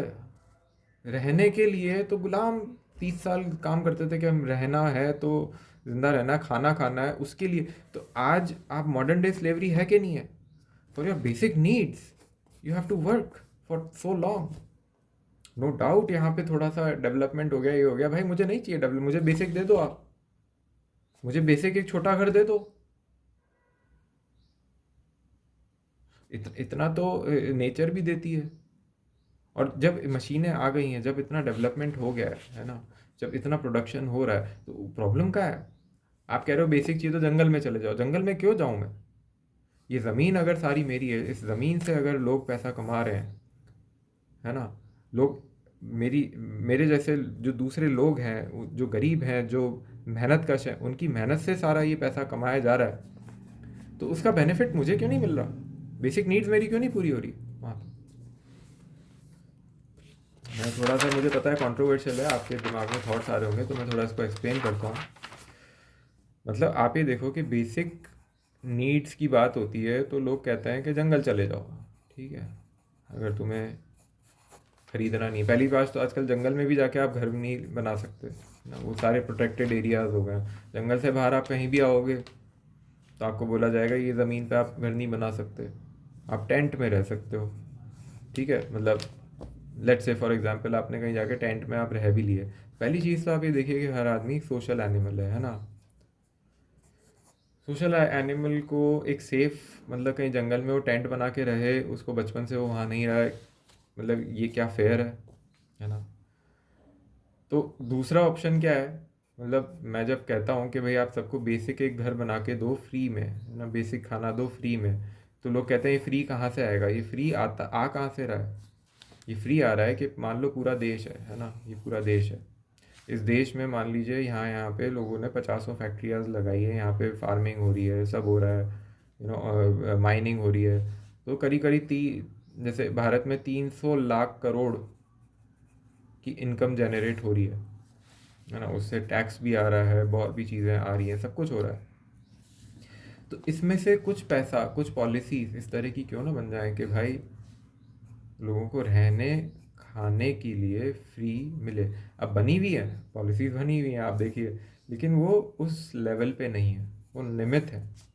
निमित मतलब नाम की है ना। मतलब क्या है कि मैं आपको बोलूं कि मैंने आपको वस्त्र दान किया, जैसे पूजा में करते हैं, है ना, और मैंने आपको एक धागा दे दिया, ठीक है। अब वो धागा टेक्निकली देखा जाए तो है वस्त्र ही है, पर उस धागे को आप पहन सकते हो क्या? तो आज भी पॉलिसीज हैं, पर वो पॉलिसी उतनी मीनिंगफुल नहीं है, तो इसके ऊपर प्रॉब्लम है सारी, है ना। मतलब आप होम दे रहे हो लोगों को, लेकिन पता ही नहीं है लोगों को कि कहाँ मिल रहा है, कैसे मिल रहा है, प्रोसेस कॉम्प्लिकेटेड है, बहुत ज़्यादा समय लग रहा है, दूर है। इसको अगर अच्छे से कर दिया जाए बैठ के, तो फिर लोगों की बेसिक नीड्स पूरी हो जाएंगी, जो यहाँ पे हमने बात करी। बेसिक नीड्स पूरी हो जाएंगी, हो जाएगा, तो ग्रीड होगी किस बात की? ग्रीड हुई तो इसलिए रही है कि कुछ लोगों को इतना चाहिए कि भाई, क्योंकि और वो लॉजिक क्या दे रहे हैं कि हम आप टैलेंटेड नहीं हो सर। देखिए, जो भी कैपिटलिज्म में पैसा ज़्यादा कमा रहा है ना, आप उस हायरकी को समझिए कि वो, ये खेत है मान लीजिए, है ना, इस खेत में एक आदमी है जो उसका ओनर है, ठीक है। उसने इस खेत को खरीदा या फिर उसको लेगेसी में मिला, ठीक है, जो भी है। वहाँ पे उसने एक मैनेजर को हायर करा जो 10 घंटे, बहुत स्किल्ड है ना, उसको नॉलेज है। और बाद में नीचे लेबर्स को उसने हायर करा, 4 लेबर्स को। अब ये जो 4 लेबर हैं ये काम करते हैं मान लीजिए डेली 8 घंटा, ठीक है। और ये जो मैनेजर है ये स्किल्ड है, ये अपनी नॉलेज को यूज़ करता है ना। और इस पूरे प्रोजेक्ट से मान लीजिए 10 लाख रुपए जनरेट होते हैं, ठीक है। अब 10 लाख में से क्या करेगा वो जो ओनर है, वो 2 लाख तो इसको दे देगा, ठीक है, और 2 2 लाख जो है इन सब में बांट देगा, यानी 1 2 3 4, 50,000, 50,000, 50,000, 50,000। तो 2 लाख यहाँ, 10 लाख में से 2 + 2, 4 लाख चले गए, ठीक है। अब मज़े की बात यह है कि इसमें इन्होंने निकाल दिया, ये चले गए। अब जो 4 लाख हैं, 4 लाख हटा दिए तो 6 लाख ओनर को मिला, ठीक है। ओनर के पास ना तो स्किल थी, ना ओनर ने हार्ड वर्क किया। ठीक बात कह रहा हूँ? ओनर ने सिर्फ ओन किया, इसलिए उसको 6 लाख रुपए मिल गए। कैपिटलिज्म ये है। सब झूठ है कि स्किल, स्किल को मिलता है पैसा, नो डाउट मिलता है, मजदूर से ज़्यादा मिल रहा है, नो डाउट। तो मैनेजर खुश है कि वाह वाह देखो मुझे तो 2 लाख रुपए मिले, वो इनसे इनको देख के खुश है। तो पूरी दुनिया को स्कैम यही बनाया हुआ है, पूरा स्कैम दुनिया में यही बना हुआ है कि भाई देखो हम तो कितने कैपिटलिज्म में हमें रिवॉर्ड मिला। अरे तुम्हें रिवॉर्ड मिला, तुम्हें बख्शीश मिली, तुम्हें शेयर नहीं मिला, फेयर शेयर नहीं मिला तुमको। तुमको एज पर मार्केट कंडीशंस चीज़ें मिली। मार्केट कंडीशंस क्या है? मार्केट कंडीशंस ये है कि कितने तुम्हारी ओनरशिप नहीं है अगर, तो तुम्हें नहीं मिलेगा। आइडियाज़ जब मैं देता हूँ किसी को, है ना, तो आइडियाज़ की वैल्यू क्या है? आइडियाज़ की वैल्यू आप कभी भी समय से, लेबर से नहीं नाप सकते। तो मेरे पास कितने भी आइडियाज़ हों, और मेरे पास काफ़ी आइडियाज़ हैं, आप मतलब इस प्रेजेंटेशन को सुन के आप सब एक्सपेक्ट कर सकते हो, लेकिन आइडियाज़ की ज़ीरो वैल्यू है आपके पास जब तक आपको ओनरशिप ना मिले, है ना। मैंने, मेरा दोस्त है मान लीजिए, मैंने उसको आइडिया दिया कि भाई तुम्हारा पूरा जो बिज़नेस है वो तब तक नहीं चलेगा जब तक तुम वीडियोस बना के उसको अपलोड ना करो। वो बहुत सारी मेहनत कर रहा है, टॉक्स कर रहा है, ये कर रहा है, मेडिकल उसका स्टार्टअप है नेचुरोपैथी का। उसका ध्यान नहीं जा रहा वीडियोस की तरफ, उसको किसी ने सजेस्ट करा, लेकिन अब मैं बैठ के मैंने बोला नहीं तुम वीडियो बनाओ, वीडियो बना के इसको नेट पे इस तरह से अपलोड करो। मैंने कुछ भी, मैंने उसके लिए स्किल भी नहीं करी, मैंने सिर्फ उसको आइडिया दिया, प्योर आइडिया। और उस वीडियो को बनाने के बाद उसका रेवेन्यू 5 लाख रुपए पहुंच गया। तो मुझे तो कुछ नहीं मिल रहा ना उसमें से, क्योंकि मैंने तो सिर्फ आइडिया दे दिया उसको। तो कैपिटलिज्म आप देखिए, इसलिए लोग मनी ड्रिवन और कैपिटलिज्म ड्रिवन, जहाँ पे ओनरशिप आपका नहीं है, जहाँ पे शेयर आपका नहीं है, वहाँ पे लोग आइडिया शेयर नहीं करते। और आप ऐसी सोसाइटी में आज रह रहे हो जहाँ पे लोग आपको कभी नहीं बताएंगे कि उनके बिजनेस सीक्रेट्स क्या हैं। You know, everything is a secret. We are becoming a society which is secretive. क्यों? हम नहीं बताना चाहते कि इससे पैसा, जब तक हमें हमारा वो नहीं दिखेगा। और ये ग्रीड क्यों आ रही है? ये ग्रीड इसलिए आ रही है क्योंकि ये सिस्टम ऐसा बना हुआ है कि मैं आइडिया दे दूंगा, मुझे क्या मिल रहा है? मुझे तो फेयर उसका डेवलपमेंट नहीं मिल रहा ना। तो lack of community ownership, lack of direct benefit. यहाँ पे अगर ये 2 लाख सब ओनर्स होते तो सबके बीच में, मैं मानता हूँ कि चलो जिसकी स्किल ज़्यादा है उसको 2 लाख मिले, है ना, मैं मानता हूँ, लेकिन ओनर अगर कुछ नहीं कर रहा तो उसको किस बात का मिल रहा है? अगर आप सिर्फ ओन कर रहे हो, अगर ये सब ओनर हैं, तो यहाँ पे जो 50,000 जिसको मिल रहे हैं उसको कम से कम मेरे ख्याल से 1 2 3 4 1.5 1.5 लाख तो मिलने चाहिए। मेहनत तो वो कर रहे हैं। भाई फार्मिंग हो सकती है क्या इनकी मेहनत के बिना या इसकी स्किल के बिना? ओनर तो कुछ नहीं कर रहा। और आप ये उठा के देख लो, वो आप भले ही कह सकते हो कि देखो देखो बिल गेट्स ने खुद ने बनाया, खुद ने नहीं बनाया बिल गेट्स ने। आप प्लीज़ हिस्ट्री को उठा के देखिए। बिल गेट्स ने सी लैंग्वेज को यूज़ करा, वो किसी और ने बनाई थी। बिल गेट्स ने प्रोग्राम जिससे खरीदा उसको $50,000 दिए थे। जो विंडोज़ का जो कोर प्रोग्राम था वो जिससे उसने खरीदा उसको $50,000 दिए थे। Bill Gates was not a talented programmer, he was a talented businessman. उसको ओनरशिप का गेम अच्छा करना आता था। बिल गेट्स ने एक टीम बिठाई प्रोग्रामर्स की, उन प्रोग्रामर्स ने मेहनत करी, उन्होंने विंडोज़ को ठीक करा। बिल गेट्स ने उनको स्किल के बेस पे नो डाउट पैसे दिए, लेकिन मेजॉरिटी चंक 60% अकेले बिल गेट्स ने उठाया, इसलिए आज वो इतना करोड़पति है। समझ रहे हो आप? जो भी अमीर है वो इन्हीं तरह से, और भी कारण है कमी अमीर होने के नो डाउट, लेकिन ओनरशिप की वजह से। तो ओनरशिप आप डिस्ट्रीब्यूट कर दो, पूरा प्रॉब्लम सॉल्व हो जाएगा। हर तरह से प्रॉब्लम। सिक्रेटिव और नार्सिसिज्म का रीज़न ही है कि ओनरशिप आप नहीं दे रहे हो, शेयरिंग नहीं है, तो इसीलिए तो सिक्रेटिव है। अगर सबकी ज़रूरतें, सबका जो बेनिफिट हो रहा है टेक्नोलॉजी से, वो सबको बेनिफिट मिल रहा है, तो क्यों कोई ग्रीड रखेगा? ग्रीड तभी तो रखेंगे जब इनजस्टिस होगा, जब मुझे नहीं मिल रहा उस चीज़ की, तो मैं ग्रीड करूँगा। मैं कभी सड़क पे पड़े हुए पत्थरों की ग्रीड करता हूँ क्या? नहीं करता ना, क्योंकि वो इतने पड़े हुए हैं, उसकी कोई ग्रीड नहीं है। लोहे की ग्रीड नहीं होती है, सोने की ग्रीड होती है। Anything that is scarce, scarcity जहाँ पे होगी वहाँ पे ग्रीड होगी, वहाँ पे नार्सिसिज्म होगा। और स्कैरसिटी को बनाने का तरीका है कैपिटलिज्म। क्योंकि कैपिटलिज्म क्या करता है, कैपिटलिज्म पावर से जुड़ा हुआ है, ओनरशिप से जुड़ा हुआ है।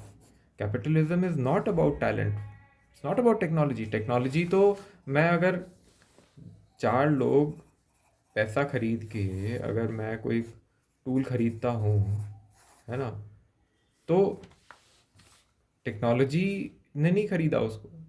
यार पैसा, टेक्नोलॉजी, कैपिटलिज्म से, कैपिटल से टेक्नोलॉजी बनती है ना। ओनरशिप ज़रूरी नहीं है। गवर्नमेंट इंस्टीट्यूशंस में भी टेक्नोलॉजी डेवलपमेंट हो रहा है, टूल्स वहाँ भी बन रहे हैं। अमूल, आपने सुना होगा, अमूल का जो पूरा बिजनेस है कोऑपरेटिव बिजनेस है, जो मिल्क डेयरी का स्टार्टअप है इंडिया में। वहाँ पे सारी चीज़ें हो रही हैं और सबके साथ भाई लड्डू कटेगा, सब में बटेगा।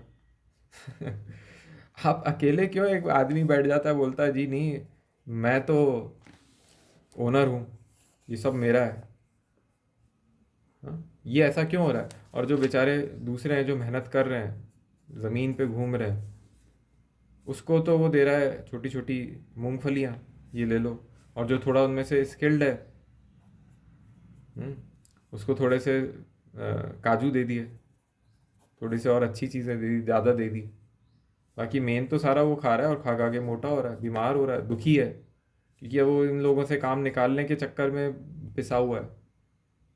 डरता है कि कल नहीं ये चीज़ फेल हो जाए। भाई उसकी रिस्क भी सबसे ज़्यादा है एक्चुअल में, इसका जो दिमाग है वो सबसे ज़्यादा दुखी है बेचारे का, क्योंकि रिस्क ये उठा रहा है। बड़ी रिस्क इसकी है, सारा लॉस हो गया तो इसको तो कुछ नहीं मिलना। ये बात ठीक है, लोग जब कहते हैं कि he is taking a risk, don't take a risk, who is asking you to take a individual risk. मिलके लेते हैं ना रिस्क, क्या दिक्कत है? और ये मत बोलो आप कि वो कम्युनिस्ट फेल हो गए, ये हो गया। कम्युनिस्ट इसलिए फेल हुए, कम्युनिज्म तब फेल होता है जब कुछ बदमाश उसको, सिस्टम को ट्रांसपेरेंट नहीं रखते, जब सिस्टम में क्वेश्चनिंग नहीं हो सकती, इनोवेशन नहीं होता, तब वो फेल होता है। गवर्नमेंट्स तब फेल होती हैं। अगर कम्युनिज्म वैसे ही फेल हो रहा होता तब तो हर जगह फेल हो जाता ना। फिर ऐसा क्यों है कि दुनिया में जो कुछ देश हैं यूरोप में, वहाँ पे तो कम्युनिज्म बड़ा अच्छा चल रहा है।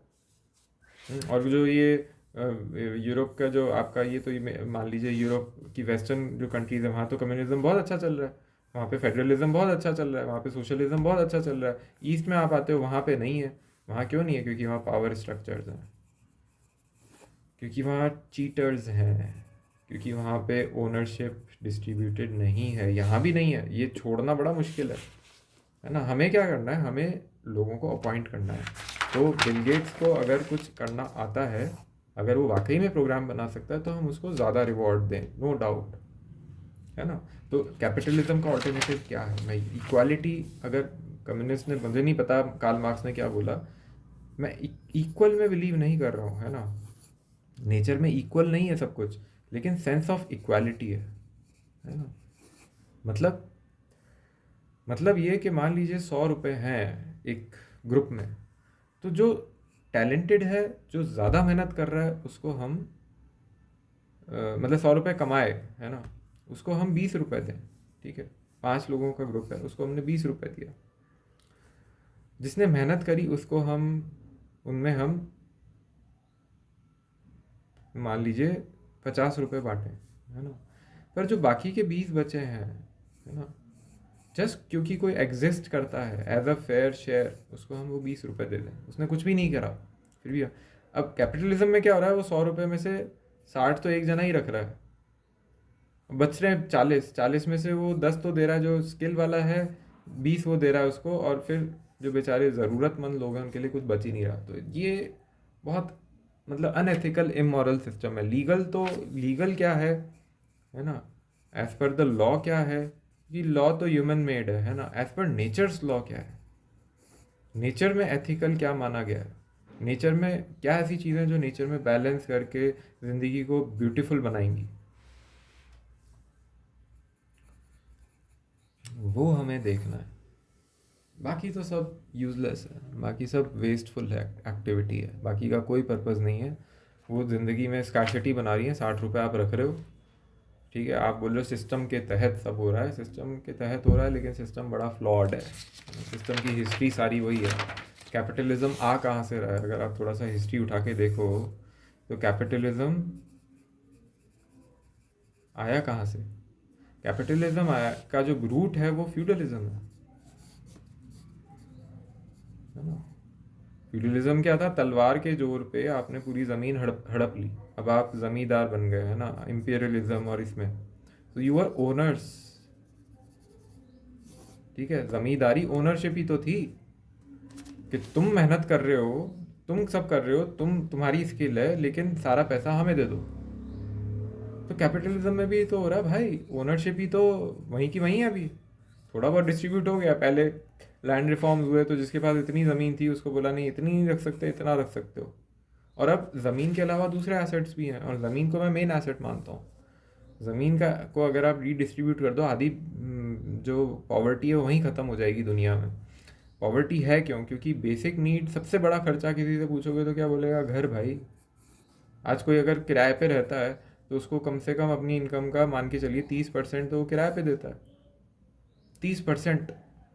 बाकी वो जो है टैक्स में दे देता है 20%। खरीद रहा भी है घर तो उसको वो घर की ईएमआई चुकाने में कम से कम 30 साल लग गए, पूरा यौवन उसने निकाल दिया। तो अगर आप जैसे ही लैंड ओनरशिप को आपने बराबर कर दिया तो आप सोच के देखिए ना फिर क्या होगा। फिर ये जो सारा है, ये इतना समय नहीं लगेगा अपनी बेसिक नीड रखने के लिए। जब इतने रिसोर्सेज से दुनिया में इतना पैसा बन रहा है तो वो लड्डू कटेगा तो सब में क्यों नहीं बट रहा? हाँ? क्यों नहीं बट रहा सब में? कैपिटल यूज़ करो, टेक्नोलॉजीज बनाओ, बिल गेट्स की तरह अपने पास मत रखो सारा, बांटो, लोगों में बांटो। और जो एक्स्ट्रा है, मैं कहता हूँ चलो मान लो, मेरा तो एक सिंपल सा है, मैंने रूल बनाया हुआ है मेरे प्रोजेक्ट्स में, जो भी कम्युनिटी प्रोजेक्ट्स होते हैं, आपके पे जो एक्स्ट्रा निकल रहा है आपकी नीड्स को हटा के, वो दूसरे ज़रूरतमंदों को दो ना। क्यों नहीं दे रहे? बिल गेट्स ने कितना परसेंट अपना डोनेट करा मुझे बताइए, कितना परसेंट? तो ये रॉबिनहुड स्टार्टअप मैं मानता हूँ, इसको मैं कहता हूँ। तो रॉबिनहुड स्टार्टअप जो मेरा कॉन्सेप्ट है ना, रॉबिनहुड थोड़ा सा वर्ड ठीक नहीं है, पर मैं ये इसको हटा देते हैं रॉबिनहुड को। पर मेरा स्टार्टअप करने का पर्पज़ क्या है कि मैं ऐसे स्टार्टअप यूज़ करूँ जो एक तो कम्युनिटी बिल्ड हो, है ना, कम्युनिटी से बिल्ड हो, शेयर्ड हो, और हम मिल के इन्वेस्ट करें, मिल के रिस्क लें, हम मिल के उसमें से अच्छा आउटपुट निकालें, खुद की बेसिक नीड्स को पूरा करें, और जो एक्स्ट्रा है उसके लिए दूसरे लोगों को टूल्स दिलाएं, दूसरे लोगों को लैंड दिलाएं, ठीक है। और ताकि उनकी ज़िंदगी बेटर हो, और फिर उससे चेन और आगे चले, वो लोग और जो उनकी नीड्स पूरी हो गई, बेसिक नीड्स पूरी हो गई, और फिर वो आगे जाके और लोगों को देते जाएं, है ना। जैसे मैं एक गांव में सोच रहा हूँ शुरू करने का एक ऐसा कम्युनिटी सेंटर, ठीक है। इतनी बड़ी ज़मीन है वहाँ पे, मैं सोच रहा हूँ एक नेचुरोपैथी हॉस्पिटल बने, वेडिंग का कुछ वो बने, डेस्टिनेशन वेडिंग का कुछ बने, एक लाइब्रेरी बने, इस तरह की कुछ टेक्नोलॉजीज़ वहाँ पे सेटअप हो, बिजनेस हो, ठीक है। तो इन सारी एक्टिविटीज़ से जो इनकम होगी उसको पूल किया जाएगा, ठीक है। उस इनकम में से जो वहाँ पे टैलेंट आ रहा है, जो वहाँ पे वर्क कर रहा है ना, दो तरह की स्किल, नॉलेज और वर्क, तो इसकी दो क्लासेस बनाई जाए, एक और दो, ठीक है। जो अच्छा कर रहा है उसको थोड़ा आपने बेटर रिवॉर्ड करा, जो मेहनत कर रहा है उसको आपने और बेटर करा, और जो नहीं कर रहा है ना, गाँव में बच्चे नहीं करते, बूढ़े नहीं करते, उनको बचा हुआ पैसा डिस्ट्रीब्यूट हो उनकी बेसिक नीड्स के लिए, ठीक है। तो ये मान लो ये करीब करीब 1 करोड़ का इन्वेस्टमेंट है इस पूरे को स्टार्टअप करने में, और ये करीब करीब महीने के 5 लाख रुपए एक लेवल पे आने के बाद कमा सकता है। तो कैपिटल आ रहा है सर, ज़मीन किसी ने दे दी, मान लीजिए ज़मीन ही तो मेन कॉस्ट है, बाकी खर्चा इसको सेटअप करने के लिए करीब 10 से 20 लाख रुपए, ठीक है। लेकिन ओनरशिप यहाँ पे तो गांव वाले सब ओनर है इसके करीब मान लेते हैं अपन 1,000 लोगों का गांव है, तो 1,000 लोग, ये देखिए ब्यूटी है ना, ये ब्यूटी है, 1,000 लोगों ने मिलके 1 करोड़ भी अपन मान लेते हैं इन्वेस्ट करा, तो 1,000 लोगों का 1 करोड़ का इन्वेस्टमेंट कितना हुआ? 10,000 रुपये एक पर्सन का, ठीक है। इतना तो हर किसी के पास होता है, करेक्ट। तो इन्होंने जब ये करा तो अब इनका रिटर्न कितना आ रहा है महीने का? 5 लाख रुपए।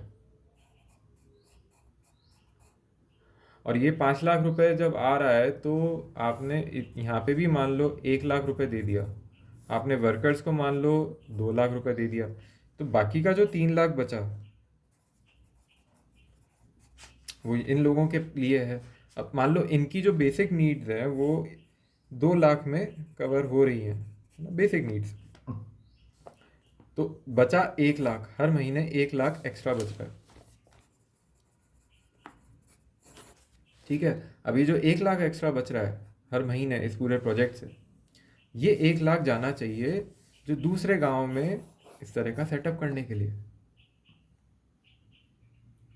इस 1 लाख को वहाँ कंट्रीब्यूशन देना चाहिए, और वो एक और इस तरह का सेटअप करे जहाँ पे टूल्स हो, मशीन्स हो, लैंड हो, और कुछ प्रोड्यूस हो, इकोनॉमिक एक्टिविटी बढ़े, इकोनॉमी बढ़े, कुछ प्रोडक्शन हो, और उस लड्डू बनेगा तो सब में बटेगा।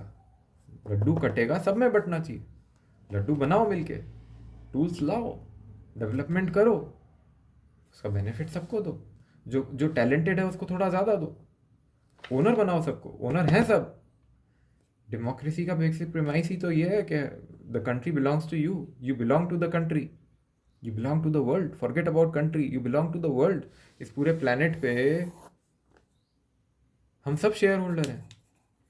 अगर आप नेचर्स लॉ में मानो तो, है ना, ह्यूमन लॉ को छोड़ो, ह्यूमन तो पागल है, human brain is notorious, whimsical, greedful, है ना, वो उसकी एक एनॉमली है। बाकी नेचर में अगर आप देखो तो हम सब शेयर होल्डर हैं, जानवर, कुत्ते, बिल्ली, इन सब के बिना हम नहीं जी सकते। जो ये कहता है ना आई एम सेल्फ मेड, भाई यू तुम्हारी एग्जिस्टेंस ही एक इकोसिस्टम से है। तुम जिस दिन इकोसिस्टम खत्म हो गया तुम एग्जिस्ट ही नहीं करोगे। तो मेड तो छोड़ो, मेड तो बहुत दूर की बात है। जो ये कह रहा है ना I am self made, you did something in an environment. ठीक है, if there was no environment, if there was no environment fostering you, your parents, the society, the fair system, है ना, मार्केट, तुम्हारे जो अंडर सबॉर्डिनेट्स थे, जो talented थे, जो स्किल थे, उन सब के बिना तुम यहाँ नहीं पहुँच सकते। तुम जो आज बन के बैठे हो और खुद को कह रहे हो ना I am self made, you are fooling yourself. No one is self made. एक अमीबा होता है ना, वो भी खुद को काट के दूसरे में निकालता है, तो वो उसका भी वो डिपेंडेंसी हवा पे किसी चीज़ पे होती है तब जाके वो। तो ये फालतू की बात कहना छोड़ दो, आई एम सेल्फ मेड। जितना इस दुनिया को बेटर बनाओगे ना, इस दुनिया को, उतना तुम्हारी ज़िंदगी बेटर हो जाएगी, उतना तुम खुद को बेटर सेल्फ बना पाओगे एक ख़राब देश में एक आपको खुद को सेल्फ मेड करना बहुत मुश्किल है। एक ख़राब सोसाइटी में, एक ख़राब दुनिया में, एक ख़राब प्लानट पे। जितना प्लानट अच्छा होता जाएगा, जहाँ पे बेसिक लोगों को नीड्स पूरी होती जाएंगी, शेयरिंग होती जाएगी। ये सारी गंदगी क्यों हो रही है? क्योंकि कुछ लोगों को यहाँ पे ज़्यादा चाहिए, उनको बस उनकी ज़रूरत भी नहीं है, पर वो अभिभूत हो गए। और कुछ इस तरह के एक कंज्यूमरिज्म भी है, और ये मुझे लगता है एक ह्यूमन पॉलिसी है कि भाई मुझे मेरा वो नहीं चाहिए, सिर्फ दाल रोटी नहीं चाहिए, मुझे मुर्ग मुसल्लम चाहिए, मुझे 5 स्टार होटल का खाना चाहिए। तो कुछ लोगों को 5 स्टार होटल का खाना चाहिए, है ना, उसके लिए बेचारे दूसरों को रोटी भी ना मिले ढंग की, वो मेल न्यूट्रिशन में रहें। टेक्नोलॉजी है, मेहनत कर रहे हैं लोग, जिनको जो मेहनत कर रहे हैं उनको फेयर वेज नहीं मिल रहा क्योंकि वो ओनर नहीं है, उनको एज पर मार्केट कंडीशंस मिल रहा है। तो एक तो लॉ ये बनना चाहिए कि भाई अगर इतना प्रॉफिट जनरेट हो रहा है तो उसमें ओनरशिप मिले लोगों को जो काम कर रहे हैं। क्यों नहीं ओनरशिप मिल रही? आज मैं किसी कंपनी में जाके 5 आइडियाज़ देता हूँ, मैं मेहनत करता हूँ, मैं उस कंपनी को खड़ा कर रहा हूँ, कंपनी क्या करेगी? कल ने मेरी नौकरी गई, ख़त्म, सब ख़त्म। और लोग कहते हैं हम रिस्क ले रहे हैं इसलिए हमें रिवॉर्ड मिलना चाहिए। तो रिस्क बांट दो ना भाई, रिस्क तो ऑटोमेटिकली है। अगर मेरा आइडिया काम नहीं करा तो मुझे नहीं बेनिफिट मिलेगा फ्यूचर में। फालतू की बातें हैं। खैर, आई थिंक काफ़ी चीज़ें डिस्कस कर ली। आप मेरी ये देखिए, ये एक मुझे देख के बड़ा फ़नी लग रहा है, इसको देख के शायद कुछ समझ में भी नहीं आएगा, पर मेरा काम है सिर्फ सोचना, आइडिया देना। इसको फेयर आप करो, आप इस आइडिया को बिल्ड करो, इन चीज़ों के बारे में सोचो। बहुत पहला हमारा ना, हम क्या है, हम बॉक्सेस में सोचते हैं, हम स्टेटस क्वो पे क्वेश्चनिंग नहीं करते, हम कैपिटलिज्म पे क्वेश्चन नहीं कर रहे कि ये इतना अनफेयर इंश्योरेंस सिस्टम कितना ख़राब है, इस पे हम क्वेश्चन नहीं कर रहे। हम क्या करते हैं, हमारा 25%, मुझे सरकारी नौकरी मिल जाए, मेरी ज़िंदगी अच्छी हो जाए, मेरा घर साफ रहे। हम अपनी दुनिया के बारे में नहीं सोच रहे।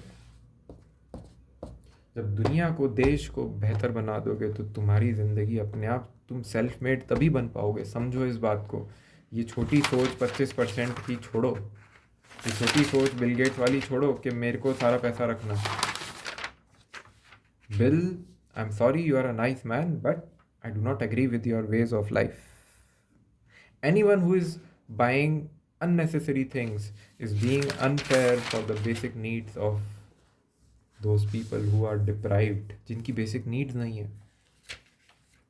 It's a crime against society. It is a crime. अगर ये पूरी दुनिया एक परिवार है तो क्या आप ऐसे कर सकते हो कि आप तो सोना खरीद रहे हो और आपका बाप जो है वो दवाई के ट्रीटमेंट के चक्कर में मर रहा है? It is nothing short of a crime, right?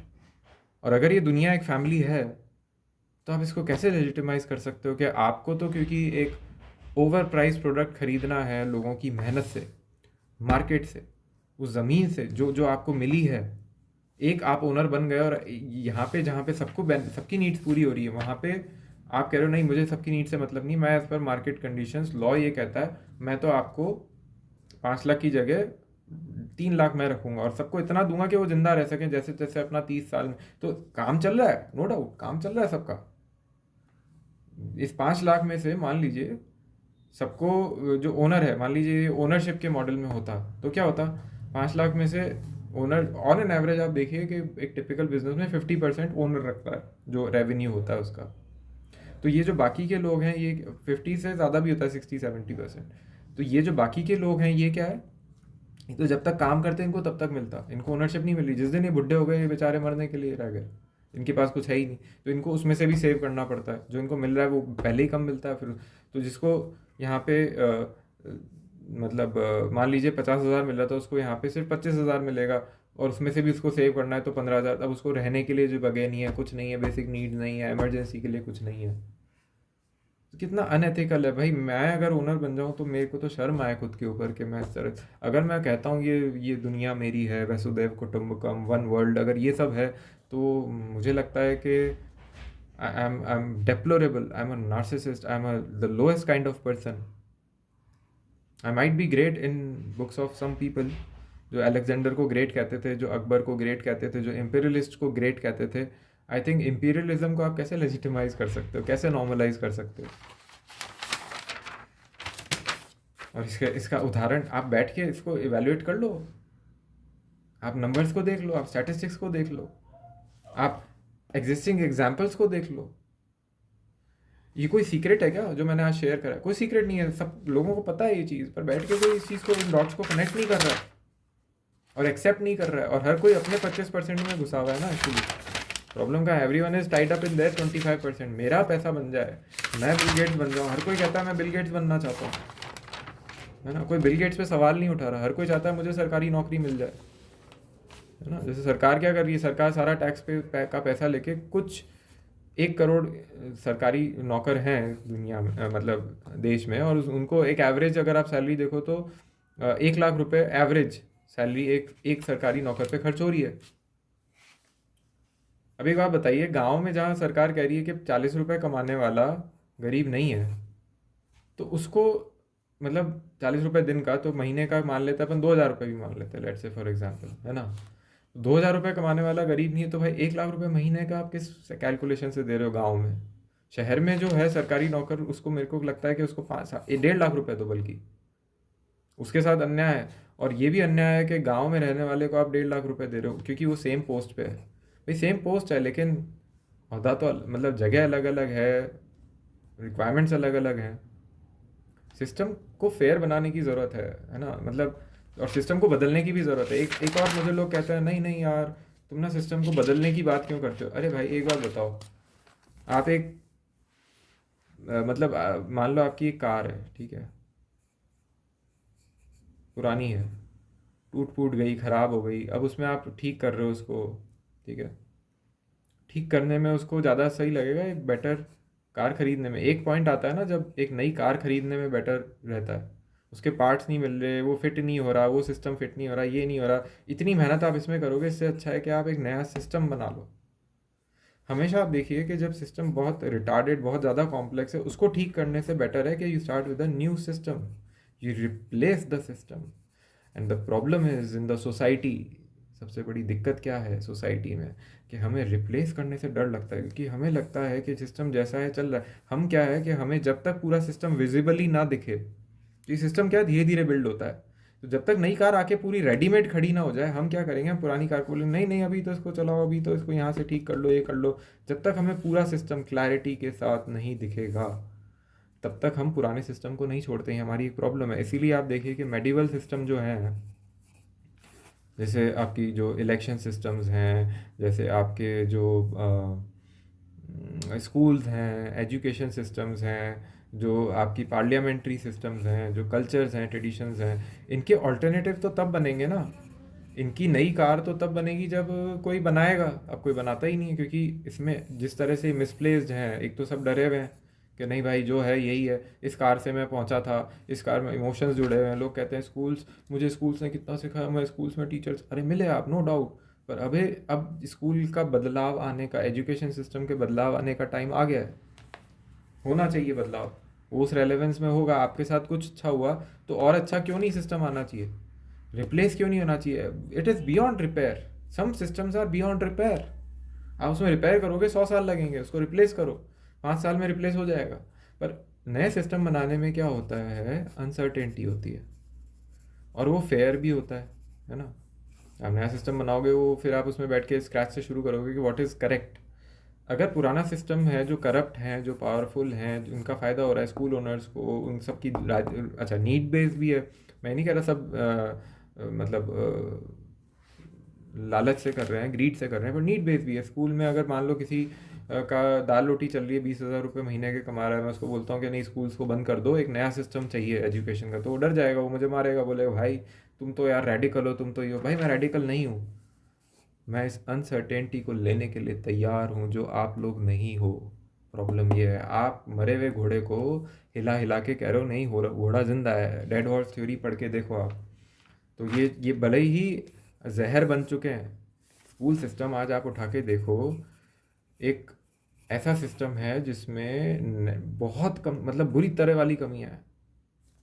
ठीक है, अब वो मरा हुआ घोड़ा है, वो एक पॉइजन है, लेकिन उस पॉइजन से ही आपको मिठास मिल रही है, आपकी कुछ बेसिक नीड्स पूरी हो रही हैं या हुई थी, तो आपके सेंटीमेंट जुड़ गए हैं। तो एक स्टॉकहोम सिंड्रोम होता है साइकोलॉजी में, है ना। उसको कहते तो हैं कि जब आपको कोई किडनैप करता है तो आपको उसी से प्यार हो जाता है, ठीक है, तो उसको स्टॉकहोम सिंड्रोम कहता है। तो ये सारे इंस्टीट्यूशंस जो है ना, रिलीजन, ये वो सब, इन सब पे आप क्वेश्चन क्यों नहीं उठा रहे। कुछ आपकी नीड्स इसमें पूरी हो रही हैं, भले ही वो जहरीली हैं, और क्योंकि अब आपके पास नया सिस्टम नहीं है क्लियर, आप पुराने सिस्टम के ढर्रे में, आप मरे हुए जो घोड़ा है, घोड़े की मैं ड्राइंग बनाता हूँ, है ना, मरा हुआ घिरा पड़ा है आप बेचारा, ये घोड़ा, तो आप क्या कर रहे हो, घोड़े के लिए नया चाबुक लेके आ रहे हो, ठीक है। आप 4 लोगों को लेके अपॉइंट कर रहे हो कि नहीं नहीं, हम इस घोड़े को धक्का दे दे के खड़ा कर देंगे, भगा देंगे। आप सारे पॉइजन्स को अवॉइड कर रहे हो, क्योंकि स्टॉकहोम सिंड्रोम में क्या होता है, एक रिलेशनशिप में इसी तरह से एक्सप्लेन किया जाता है। स्टॉकहोम सिंड्रोम में क्या होता है, मान लो आप एक टॉक्सिक रिलेशनशिप में हो, ये पर्सन है जो टॉक्सिक है, ठीक है, और आप उसके अंडर में हो, नीचे, तो ये आपको क्या करता है, ये आपकी कुछ नीड्स पूरी करता है। मान लो एक घर इसने बना रखा है, जिस घर में ये आपको रखता है, अभी आपको मारता है, डांटता है ना, आपको रात को सोने नहीं देता है, तो आप क्या सोचते हो, ये सब ठीक है, मतलब ये सब नेगेटिव्स ठीक है, पर कम से कम उसने मुझे रहने के लिए जगह तो दी है। तो आपकी बेसिक नीड्स को, अब आप घर छोड़ के जाओगे, तो अभी आपको दूसरा घर जब तक नहीं मिलेगा ना, तब तक आप उस घर को छोड़ के नहीं जाओगे, राइट। जब तक दूसरा आपको एक पर्सन नहीं मिलेगा जिसका, तो तब तक आप क्या करोगे, आप इस जहर को भी लेजिटिमाइज करते रहोगे, आप उसमें से अच्छाइयाँ ढूंढते रहोगे, आप स्टॉकहोम सिंड्रोम में रहोगे। ये सारे जो कैपिटलिस्टिक सिस्टम्स हैं, मेडिवल सिस्टम्स हैं, ये इनोवेट इसलिए नहीं कर रहे हैं क्योंकि हमारे पास दूसरा मॉडल नहीं है।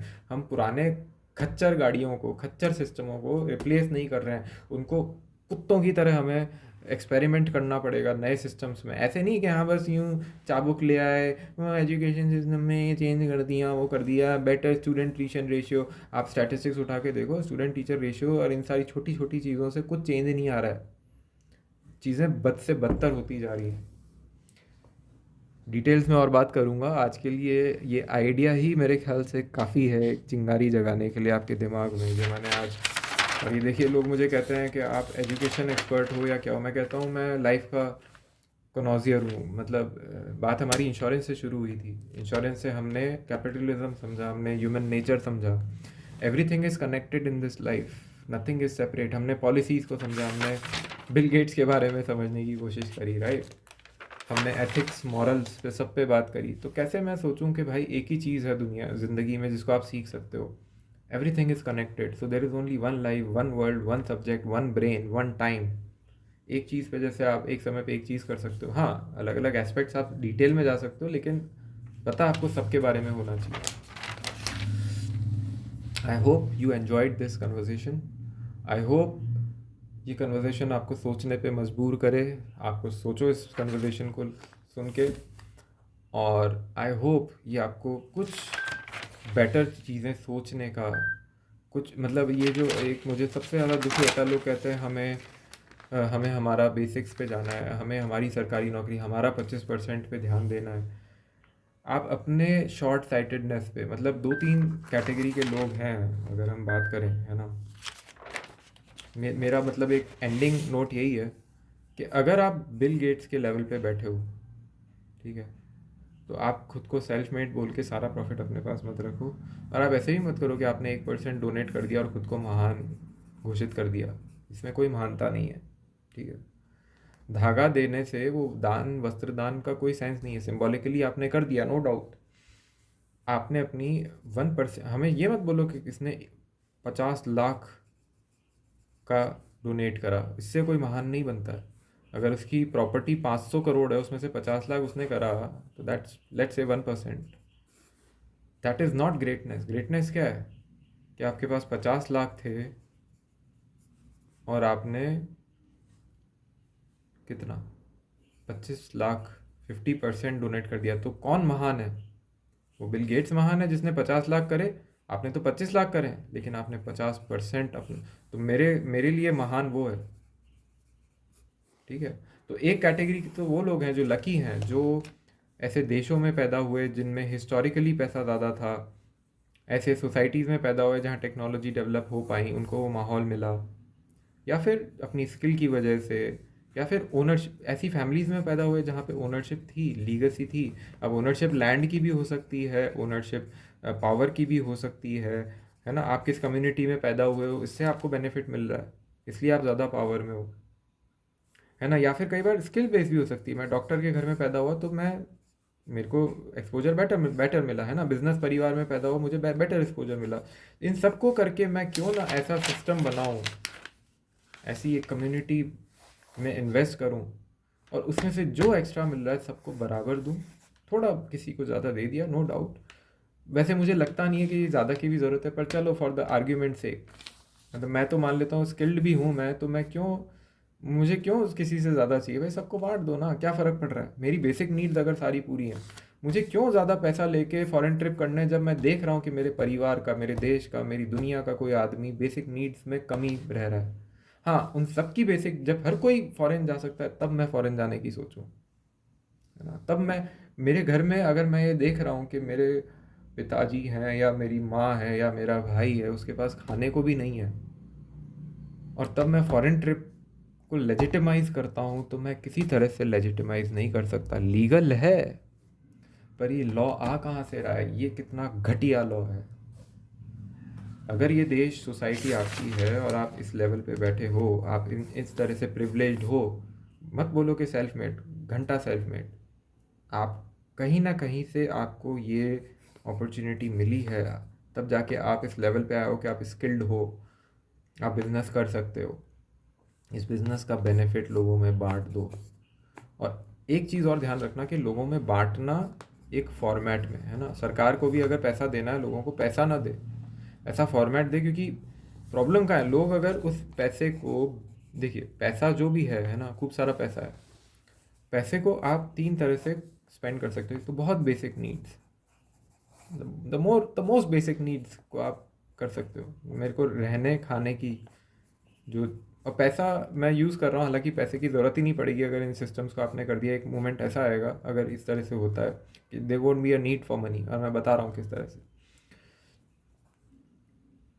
तो एक तो बहुत बेसिक नीड्स हैं, मैं इसलिए बोल रहा हूँ कि वो कॉन्सेप्ट तो अभी आपके समझ में ही नहीं आएगा, इसलिए मैं अभी पैसे को लेकर चलूँगा। खूब पैसा है तो बेसिक नीड्स पे हो सकता है। दूसरा क्या हो सकता है, लेजर पे हो सकता है।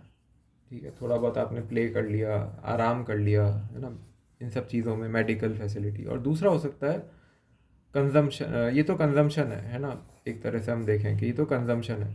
दूसरा हो सकता है लग्जरी पे, है ना, लग्जरी और एक्सपीरियंस। लग्जरी क्यों करते हैं हम? क्योंकि हमें चीज़ों को एक्सपीरियंस करना है। ठीक है, एक्सपीरियंस हम क्या करते हैं कि हमें नई चीज़ें देखनी है, न्यू। और दूसरा एक्सपीरियंस हमें ये होता है कि हमें पावर एंड प्रिविलेज, है ना, ये दो चीज़ें हमें एक्सपीरियंस करनी है। और हमें लग्जरी एक्सपीरियंस करनी है। अब लग्जरी के साथ प्रॉब्लम क्या है, देखिए लग्जरी के साथ सबसे बड़ी प्रॉब्लम ये है कि luxury comes at the cost of someone's basic needs. और लग्जरी का जो हैप्पीनेस है वो मीनिंगलेस होता है। मैं भी मेरे एक फ्रेंड से बात कर रहा था, वो बोल रहा था कि उसको 5 स्टार होटल का एक ट्रिप मिला है कंपनी की तरफ से गोवा में। उसका वहाँ जाने का मन नहीं कर रहा था, क्योंकि वो कह रहा था यार मैं अकेले जाके क्या करूँगा। आप ये याद रखिए कि आप कितने भी बिजनेस, कितना भी टेक्नोलॉजी, कुछ भी कर लीजिए, अंत पंत तो आप एक इंसान हो। You are a human being at the end of the day, right. So luxury में आप पैसा खर्च करते हो, अगर आप अननेसेसरी चीज़ों में, आपको 5 स्टार में रहना है, उसके लिए आपको पैसा नहीं देनी चाहिए गवर्नमेंट को या सोसाइटी को या फैमिली को, किसी आपको आपको अगर ये आपकी नीड है 5 स्टार होटल में रहना, आईफोन खरीदना, हाँ आपको एक बेसिक फ़ोन चाहिए एंड्रॉयड का जो ठीक ठाक चले। ठीक है, अगर आपको बेसिक फ़ोन चाहिए जो ठीक ठाक चले, वो आपकी नीड है। पर आपको आईफोन को आप नीड बना लो और बोलो कि नहीं, दूसरे को भले ही फ़ोन ना मिले लेकिन मेरे को आईफोन मिल जाए, यहाँ प्रॉब्लम है। तो इसलिए आप प्रिविलेज्ड हो, आपको रिसोर्सेज मिले, आप कुछ कर पा रहे हो, बहुत अच्छी बात है, आपने उसका सदुपयोग करा। लेकिन इसके बिना आप सदुपयोग भी नहीं कर सकते। सदुपयोग करने के लिए भी किसी की होने का ज़रूरत है, तब आप सेल्फ मेड बने नहीं हो। आपको एक पौधा सेल्फ मेड नहीं होता, उस वो ज़मीन पे होता है तब वो, नो डाउट। एक आपको साधुवाद कि आपको ज़मीन मिली और आप खड़े हो गए, आज आप फल देने के लिए तैयार हो। लेकिन एक पेड़ की तरह बनो कि ये फल जो तुम्हें इस ज़मीन से तुमने लिए हैं, इस सोसाइटी से, इस बैकग्राउंड से, इस न्यूट्रिशन से जो तुम्हें कहीं से मिला है, नेचर का ये लॉ है, जो आपको मिला आप दूसरों को दे दो। नेचर का सबसे बड़ा लॉ क्या है? इकोसिस्टम। इकोनॉमी में आप पढ़ोगे, जितना रोटेशन होता जाएगा, एक पेड़ क्या होता है, पेड़ क्या होता है, पेड़ ज़मीन से चीज़ें लेता है। पेड़ अपने आप में सेल्फ मेड, हवा बिना पानी के नहीं आता, उसको वो ज़मीन देती है। ये सबसे बड़ा लॉ है दुनिया का। और नेचर में इसीलिए ब्यूटी है, क्योंकि नेचर में जो पेड़ को मिला उसने वापस दे दिया ज़मीन को। कैपिटलिज्म में क्या है? कैपिटलिज्म में कहता है आदमी यहाँ पे आके बैठ जाता है ना, मुझे लोगों की मेहनत से, मुझे फेयर सिस्टम से, मुझे मार्केट से, मुझे लैंड से, मुझे टेक्नोलॉजी जो किसी और ने बनाई उससे, ये सबसे जो मैं बना हूँ, वो ये नहीं कहता कि मैं इन सबसे बना हूँ, वो कहता है मैं तो सेल्फ मेड हूँ। ठीक है, और मैं क्या करूँगा, मैं 80% खुद के पास रख लूँगा, बाकियों को मैं बस इतना दूंगा कि वो जिंदा रह सके बस, और वापस मैं उनसे काम लेता रहूँगा। ये सर्कल है कैपिटलिज्म का, और ये कैपिटलिज्म इज़ द रूट। और वो ये सब क्यों कहता है? क्योंकि उसको ये सब करना है ना। लग्जरीज बनती जा रही हैं। अब पहले लग्जरीज की कमी नहीं थी, अब तो एक लग्जरी और है कि मुझे मार्स पे घर बनाना है मैं मार्स पे घर बनाने के लिए तैयार हूँ, लेकिन मैं यहाँ नहीं देख रहा कि लोग मर रहे हैं। मैं कंजम्पशन में पैसा खर्चा कर रहा हूँ, लग्जूरियस कंजम्पशन में। ज़िंदगी है तो कंजम्पशन तो होगा ही। देखिए पेड़ जो है वो फल उगाता है तो वो कुछ जानवर खा भी जाते हैं, लेकिन वो जानवर भी खा के कहीं ना कहीं, अब आप मार्स पे जो कर रहे हो उसकी वो एक अलग खैर डिबेट है, बट आप मून पे और ये सारी देखिए, इसको बैठ के सोचने वाली बातें हैं। इसको भी लेजिटिमाइज मैं देखता हूँ हर चीज़ को, जो चीज़ सामने दिख रही होती है ना। प्रॉब्लम क्या है, जो कार का मैंने एग्जांपल दिया था, प्रॉब्लम क्या है जो सामने दिख जाता है ना, हम उस चीज़ को लेजिटिमाइज मान लेते हैं। और अगर सामने कुछ नहीं है, मैं आपको कहता हूँ, एक चीज़ है, एक जंगल है, उस जंगल में अनसर्स हैं, अनसर्टेनिटी है, अभी हमें पता नहीं क्या है, अभी तो खाली मैदान है। तो हर आदमी क्या बोलेगा, खाली मैदान से बढ़िया मुझे बना बनाया एक महल। तो एक भले ही वो महल टूटने वाला है, जर्जर हो गया है, पुराना सिस्टम है, बेकार सिस्टम है, कुछ भी है, हमें खालीपन से ज़्यादा भरा हुआ अच्छा लगता है ना। हमें मटेरियलिस्टिक, हमें मून देख के हम उसके लिए एक्साइटेड ज़्यादा हो जाएंगे। ये ह्यूमन फॉलिसी है, ये ह्यूमन ऐसा, ये दिमाग की ना, ह्यूमन एक ऐसा दिमाग है ह्यूमन का, जिसमें ऐसी प्रोग्रामिंग हो गई है कि जिसको बेसिक नीड से मन नहीं भरता उसको, सिर्फ जिंदा रहने से, बेसिक खेलने से उनको उसका उसको एक्सपीरियंस, उसके जो एक्सपीरियंस की जो भूख है ना, वो अलग ही लेवल पे है। उसकी एक्सपीरियंस उसका, भाई एक जानवर होता है वो भी एक्सपीरियंस करता है चीज़ों को। एक डॉग है, डॉग भी जाके छत पे जाके बैठ के देखता है, ऊपर देखता है, दे ऑल्सो एन्जॉय। एक ट्राइबल जो है, मैं तो चलो ह्यूमंस पे ही आ जाता हूँ, ट्राइबल भी है, वो अपने एक्सपीरियंस छोटी छोटी चीज़ों से कर लेते हैं, है ना। लेकिन हमारा जो एक्सपीरियंस है, हमारा एक्सपीरियंस के लिए हमें अनलिमिटेड है। हम खाना भी खाते हैं तो एक्सपीरियंस के लिए खाते हैं, नीड के लिए नहीं खाते। Experience, need versus experience, experience, जो लग्जरी की जो डेफिनेशन है वो यही है कि नीड प्लस अनरीजनेबल, है ना, अनलिमिटेड एक्सपीरियंस, यूजलेस एक्सपीरियंस। मेरी ड्राइंग पे मत जाइए, इसलिए मैं साथ में बोल रहा हूँ, है ना। मेरी नीड है, वो तो है ही, खाना मेरी नीड है ही। अब खाने के साथ मेरे को 5 स्टार में खाना है जो कि अनरीजनेबल है, अनलिमिटेड है, बहुत कॉस्टली ठीक है। यहाँ से लग्जरी बन रही है ना। मुझे फ़ोन लेना है, वो एक नीड हो सकती है भाई, आज के ज़माने में फ़ोन नीड बन गई है, ठीक है, मैं मान लेता हूँ। पर फ़ोन की नीड प्लस इतना बड़ा कैमरा, इस कंपनी का कैमरा, ये अनरीजनेबल है।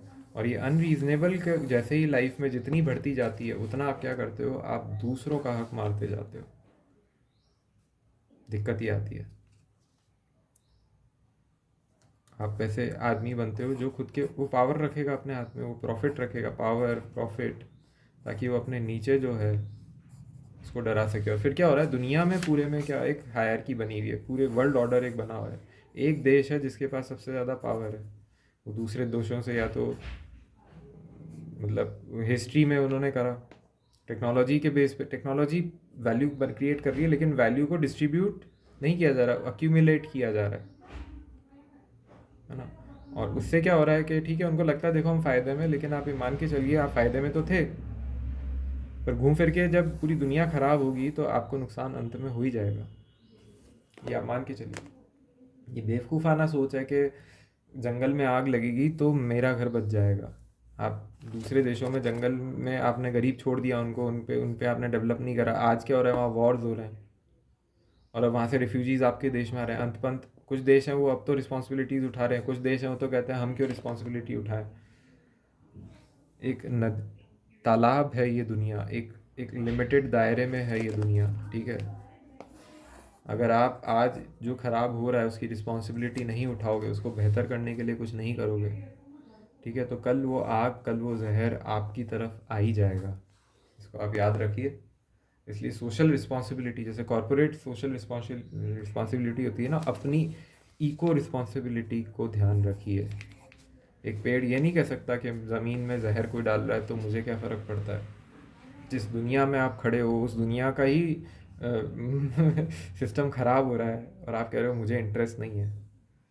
वहाँ पे कोई नदी है और यहाँ से नदी आ रही है, और ये पेड़ है, और यहाँ पे कोई जहर डाल रहा है, और पेड़ कह रहा है मुझे क्या मतलब यार, वो तो वहाँ नदी में डाल रहा है। आप सब गधे यही सोचते हो। I don't take interest in politics, why are we talking about Israel, why are we talking about Palestine, why are we talking about some other state.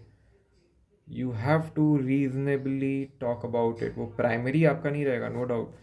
आपको पहले ध्यान यहाँ रखना है, पर आपको 50% ध्यान यहाँ देना है, क्योंकि यहाँ जो है आपके देश में, जो है आपके घर में, जो दुनिया में हो रहा है वो आपके देश को इफेक्ट करेगा। जो देश में हो रहा है वो आपके स्टेट को इफेक्ट करेगा। जो स्टेट में हो रहा है वो आपके शहर को इफेक्ट करेगा। जो शहर में हो रहा है वो आपके गांव को इफेक्ट करेगा, कॉलोनी को इफेक्ट करेगा। जो कॉलोनी की पॉलिसी है वो आपके घर को इफेक्ट करेगी। जो घर में पॉलिसी है वो जो आपको इफेक्ट करेगी। तो कोई गधा ही होगा जो बोलेगा I don't take interest in my home. कोई गधा ही होगा। और आज आप दुखी हो, बैठे हो यहाँ पे हैं, रो रहे हो, मान लो आप एक पेड़ हो, पेड़ दुखी है कि भाई मुझे पानी नहीं मिल रहा। पेड़ दुखी, आप मान लो एक पेड़ हो, पेड़ का एग्जांपल बहुत सिंपलिस्टिक है इसलिए दे रहा हूँ।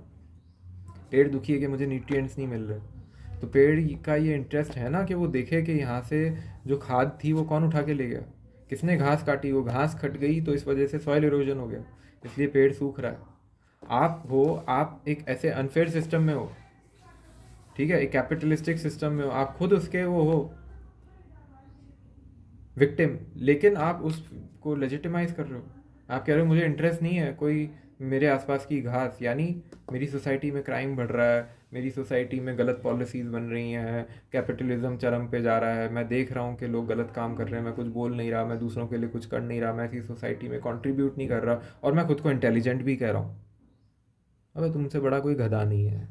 गधा भी समझदार है, गधा भी जानता है कि कहाँ पे ढैचू ढैचू करना है। तुम तो ढैचू भी नहीं कर रहे हो। मुझे हंसी भी आती है तुम जैसे लोगों पे, और रोना भी आता है। That is the reality of your intelligence. बैठ के सोचो, think about it, and then you will understand how stupid you are. Anyone who says I don't take interest in politics is the most stupid person ever.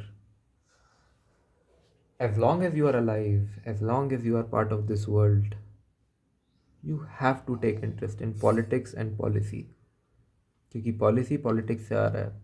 Politics क्या है? Politics ये है कि आप जिस कुनबे में हो उस कुनबे के रूल्स क्या हैं, और रूल्स अगर अनफेयर हैं तो आपकी ज़िंदगी आज नहीं तो कल ख़राब हो जाएगी। आप प्रिविलेज्ड हो ना, आपको लग रहा है कि मैं प्रिविलेज्ड हूँ, मैं तो बच गया। अरे भाई, ऐसा नहीं होता है।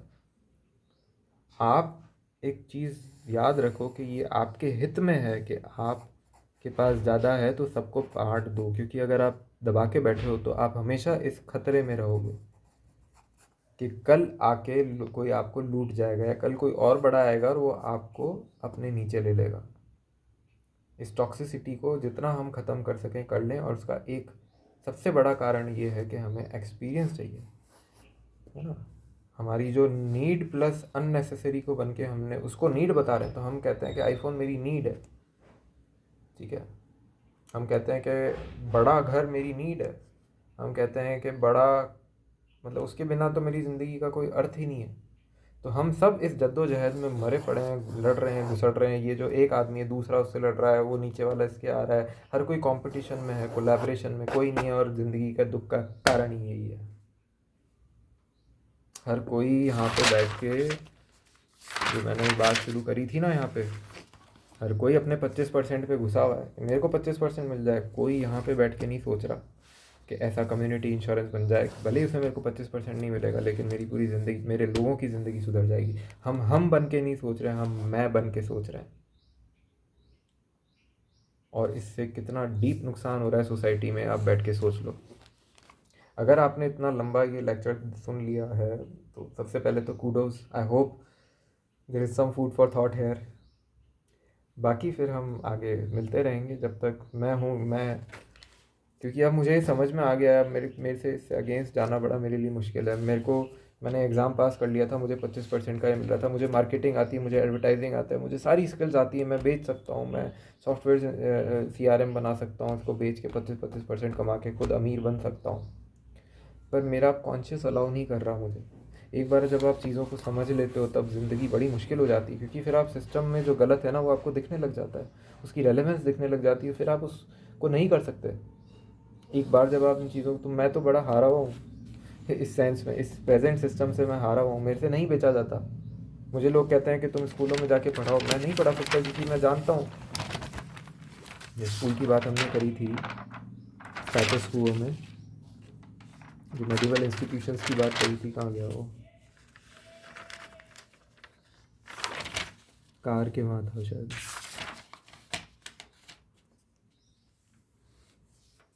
ये मेडिवल इंस्टीट्यूशंस है, स्कूल्स हैं, है ना। राइटिंग छोड़िए, राइटिंग से कोई मतलब नहीं होता, दिमाग में आपके इम्प्रिंट हो जाएगा, जितना यहाँ पे कम होगा उतना आपके दिमाग में इम्प्रिंट हो जाएगा, उसकी चिंता मत करिए। मैं नहीं जाता स्कूल में पढ़ाने, मुझे 20,000 की सैलरी नहीं चाहिए, मुझे ऐसा सिस्टम चाहिए जहाँ बच्चों को वाकई फ़ायदा हो, और सेल्फ लर्निंग लाइब्रेरीज बने, कोलैबोरेटिव एनवायरनमेंट हो, घर के पास हो, कम्युनिटी बेस्ड हो, उस तरह की लर्निंग सेंटर्स बनने चाहिए। स्कूल में जाके मैं बड़ा स्कूल खोल के आज मैं 10 इन्वेस्टर्स को खड़ा करके कमा सकता हूँ, पर मेरा कॉन्शियस अलाउ नहीं करता। किसी भी चीज़ में जब आप उसको बहुत अच्छे से समझ लोगे, लता मंगेशकर कभी भी बेसुरा नहीं गा सकती, सचिन तेंदुलकर कभी भी बहुत ख़राब बैटिंग नहीं कर सकता।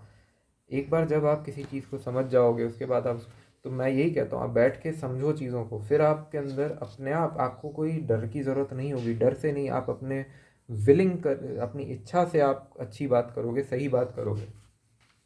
और मैं कहता हूँ कि आप एक बार चीज़ों को समझ लो, आप कभी भी कैपिटलिज्म को जस्टिफाई कर ही नहीं पाओगे। आप ब्रेन वॉश दो, आपको क्या है, एक हिस्सा दिखाया जा रहा है, आपको ये दिखाया जा रहा है, देखो टेक्नोलॉजी बढ़ी, है ना, उससे आपको बरगला जा रहा है, बोला जा रहा है कि देखो टेक्नोलॉजी बढ़ गई, इसका मतलब कैपिटलिज्म अच्छा है।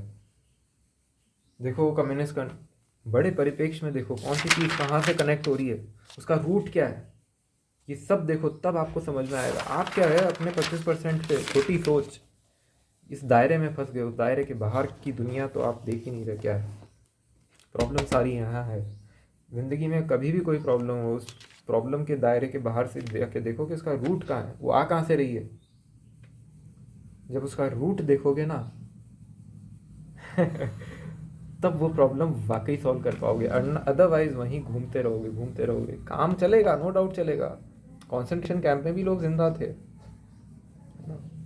लोग पेस्टिसाइड वाला खाना खा के भी जिंदा रहते हैं, नो डाउट। लोग कम सैलरी लेके भी जिंदा, जिंदगी तो निकल जाती है। जिंदगी निकालना टारगेट है या जिंदगी जीना टारगेट है? जद्दोजहद टारगेट है, टॉक्सिसिटी टारगेट है आपका, या एक फेयर सिस्टम टारगेट है, या दुनिया को बेहतर बनाना टारगेट है? इंडिविजुअलिज्म इस तरह का कि मैं बिना हम के हो सकता है क्या, ये टारगेट होना चाहिए? नहीं होना चाहिए ना। तो क्यों उसको टारगेट और इसको लेजिटिमाइज क्यों कर रहे हो भाई? हो सकता है हम अकेले ना बदल पाए, हो सकता है एक दिन में ना बदल, हम तो आज इसको कहते हैं नहीं ये लेजिट है। आप जब तक ये मानते ही रहोगे कि सब लेजिट है, तब तक आप चेंज, अगर इसी को आपने बोल दिया यही सही है, तो आप इस पर तो कभी आओगे ही नहीं, इसको सोचोगे ही नहीं आप, इस पे जाने की। और ये छोड़ दो, don't ask me what is the alternative, है ना। नई कार दिखाओगे तभी हम पुरानी कार को छोड़ेंगे, नया घोड़ा लाओगे तभी हम मरे हुए घोड़े को छोड़ेंगे। मर गया है घोड़ा, पुराना सिस्टम सड़ गया है, उसको फेंक दो। नई चीज़, आपके घर में अगर कुछ सड़ा हुआ चीज़ है तो आप थोड़ी उसमें से एक लेवल के बाद, मतलब थोड़ा सा ख़राब है उसको आप ठीक कर सकते हो, पर कई बार आपको शुरुआत से शुरू करनी पड़ेगी, है ना। और अगर इसको ठीक भी करना है तो रेडिकली ठीक करो, ऐसे नहीं बस हल्का सा ठीक कर लिया। एक टूटी फूटी कार है, धीरे चल रही है, उसको हल्का सा ठीक करके जैसे जैसे चल रही है, तो उसको बैठ के देखोगे इसमें बड़ा रिप्लेसमेंट क्या हो सकता है, बड़ा चेंज क्या हो सकता है, अगर आपको एग्जिस्टिंग सिस्टम में भी चेंज करना है तो। ये बेवकूफ़ी है कि नहीं नहीं चल तो रही है, फालतू की बातें बंद करो, बैठ के सोचो, सवाल करो, अपने अंदर ये क्लैरिटी लाओ और चीज़ों के लिए सवाल करना सीखो। खुद के अंदर इंडिविजुअल, खुद पे भी ये थॉट प्रोसेस करो, मैं कुछ कर रहा हूँ तो क्यों कर रहा हूँ, उसका क्या आउटकम हो सकता है, वो क्यों कर रहा हूँ, कहाँ से आ रहा है, और करने से क्या होगा। बैठ के करने मत लग जाओ, उस छोटे दायरे में मत सोचो। Look at the bigger picture in life. It is so satisfying talking about all this. So satisfying. I hope it was as satisfying for you to listen to all this. And I hope that it adds some value in your life after listening to this. इस मशाल को लेके आगे जाके रोशनी फैलाओ सारी thought process को। मैं अकेला इतना ही कर सकता हूँ मेरे पास इतना ही मटेरियल है। मुझे मत बोलो कि ओ हो, if it's your idea you must do it. No, An idea can come from one person, but it is the society's responsibility to execute it. Strategy एक आदमी की हो सकती है, एग्जीक्यूट करने का बोले तुम करो, मैं क्यों करूं भाई, मैंने ये कर दिया, ये भी कम है क्या, ये तो कोई नहीं कर रहा था, इसकी तो कोई बात ही नहीं कर रहा था, ये मैंने कर दिया, मेरा कोई कंट्रीब्यूशन नहीं है। और मैं की बात नहीं कर रहा, हर उस आदमी की बात कर रहा हूँ जिस जो आइडिया लेके आता है और उसमें बोला जाता है तुम्हारा आइडिया तुम कर लो। नहीं, हर एक अच्छे आइडिया की रिस्पॉन्सिबिलिटी पूरे समाज की है, क्योंकि उस अच्छे आइडिया का फ़ायदा भी पूरे समाज को है ना। तुम आइडिया से क्यों डरे हुए हो, क्योंकि तुम्हें तो पूरी कार चाहिए। तुमको जब तक पूरा नया घोड़ा, नई कार, नया खाना नहीं मिलेगा तब तक तुम जहर खाते रहोगे। तुम्हें उस अनफेयर सिस्टम से तुम्हें फ़ायदा हो रहा है, ठीक है, यहाँ पे तुम ओनर बने बैठे हो, तुम्हें फ़ायदा हो रहा है, तुम अपनी संकीर्णता में 25% की सोच में 2.5 लाख रुपए 5 लाख में से खुद के निकाल रहे हो। आप पूरे सिस्टम, आप ये नहीं देख रहे कि आप नीचे वाले लोग भी अगर डेवलप नहीं होंगे तो आपकी इनकम भी लिमिटेड रहेगी। आप समझो इस बात को। एक गांव में अगर सब लोग गरीब हैं तो वहाँ पे आके आपका बिजनेस कभी नहीं चल पाएगा उतना जितना गांव में अमीर हो जाएंगे। और अमीर कब होंगे लोग, जब उनकी बेसिक इंफ्रास्ट्रक्चर, बेसिक नीड्स में आप खर्च करोगे। गांव वाले बेवकूफ़ तब होते हैं जब वो उस पैसे को खर्च करते हैं लग्जरी में। लग्जरी क्या है, हमें बहुत बड़ा, जितना आप चीज़ों को, हर इन्वेस्टमेंट होना चाहिए बेसिक नेसेसिटी, कंजम्पशन है पर बेसिक कंजम्पशन को जितना आप मिनिमाइज कर दोगे, हर पैसा या तो कंजम्पशन या फिर इन्वेस्टमेंट। और कंजम्पशन बेसिक, नॉट लग्जूरियस वाला, नॉट अननेसेसरी एक्सपीरियंस वाला कंजम्पशन। एक्सपीरियंस का तो कोई अंत ही नहीं है ना। एक्सपीरियंस तो मैं दिमाग में बैठ के मुझे दूसरे ब्रह्मांड में जाना है तो मैं आंखें बंद करके एक्सपीरियंस कर लेता हूँ उस चीज़ को। और मुझे जाना भी है तो it should not come at the cost of other people's basic needs, right. अगर बेसिक नीड्स में उठ के आ रहा है तो ये कितना ख़राब है, कितना गलत है, और इसको कितना रोकने की ज़रूरत है। ये सारी चीज़ें आप सोच के देखिए, समझ के देखिए। थक गया हूँ, 2 घंटे से कंटिन्यूसली बोल रहा हूँ, पर आई होप यहाँ पे कुछ मैं एक्सप्लेन कर पाया हूँगा। Thank you so much for listening. I really I am grateful for you to listen to this. मेरे ख्याल से बताने वाले से मानने वाला बड़ा होता है, क्योंकि मानने के लिए आपको झुकना पड़ता है। बताना वाला तो सोचता है मुझे पता है, वो ईगो में बैठा है। तो अगर आपने ये सुना इतनी देर से, इसको समझने की कोशिश करी, then I am really grateful for you. Sorry for my drawing, my writing, और मैंने अगर कुछ गलत बोला हो तो maybe I am not perfect, but yeah, my idea is I'm trying to be perfect. I'm trying to improve, trying to be meaningful. मेरा intention, मैं ऐसा समझ पा रहा हूँ कि बहुत ही पायस है। मतलब मैं उस तरफ जाने की कोशिश कर रहा हूँ। मैं कभी नहीं कहता मैं वहाँ पहुँच गया हूँ, क्योंकि अगर मैं कहीं पहुँच गया तो मुझे और चलने की ज़रूरत नहीं है ना। तो मैं चलना नहीं, रुकना चाहता। I just want to continue going there, but yeah, this gives you an idea of what the things are. Thank you so much, and we'll meet again. Bye bye.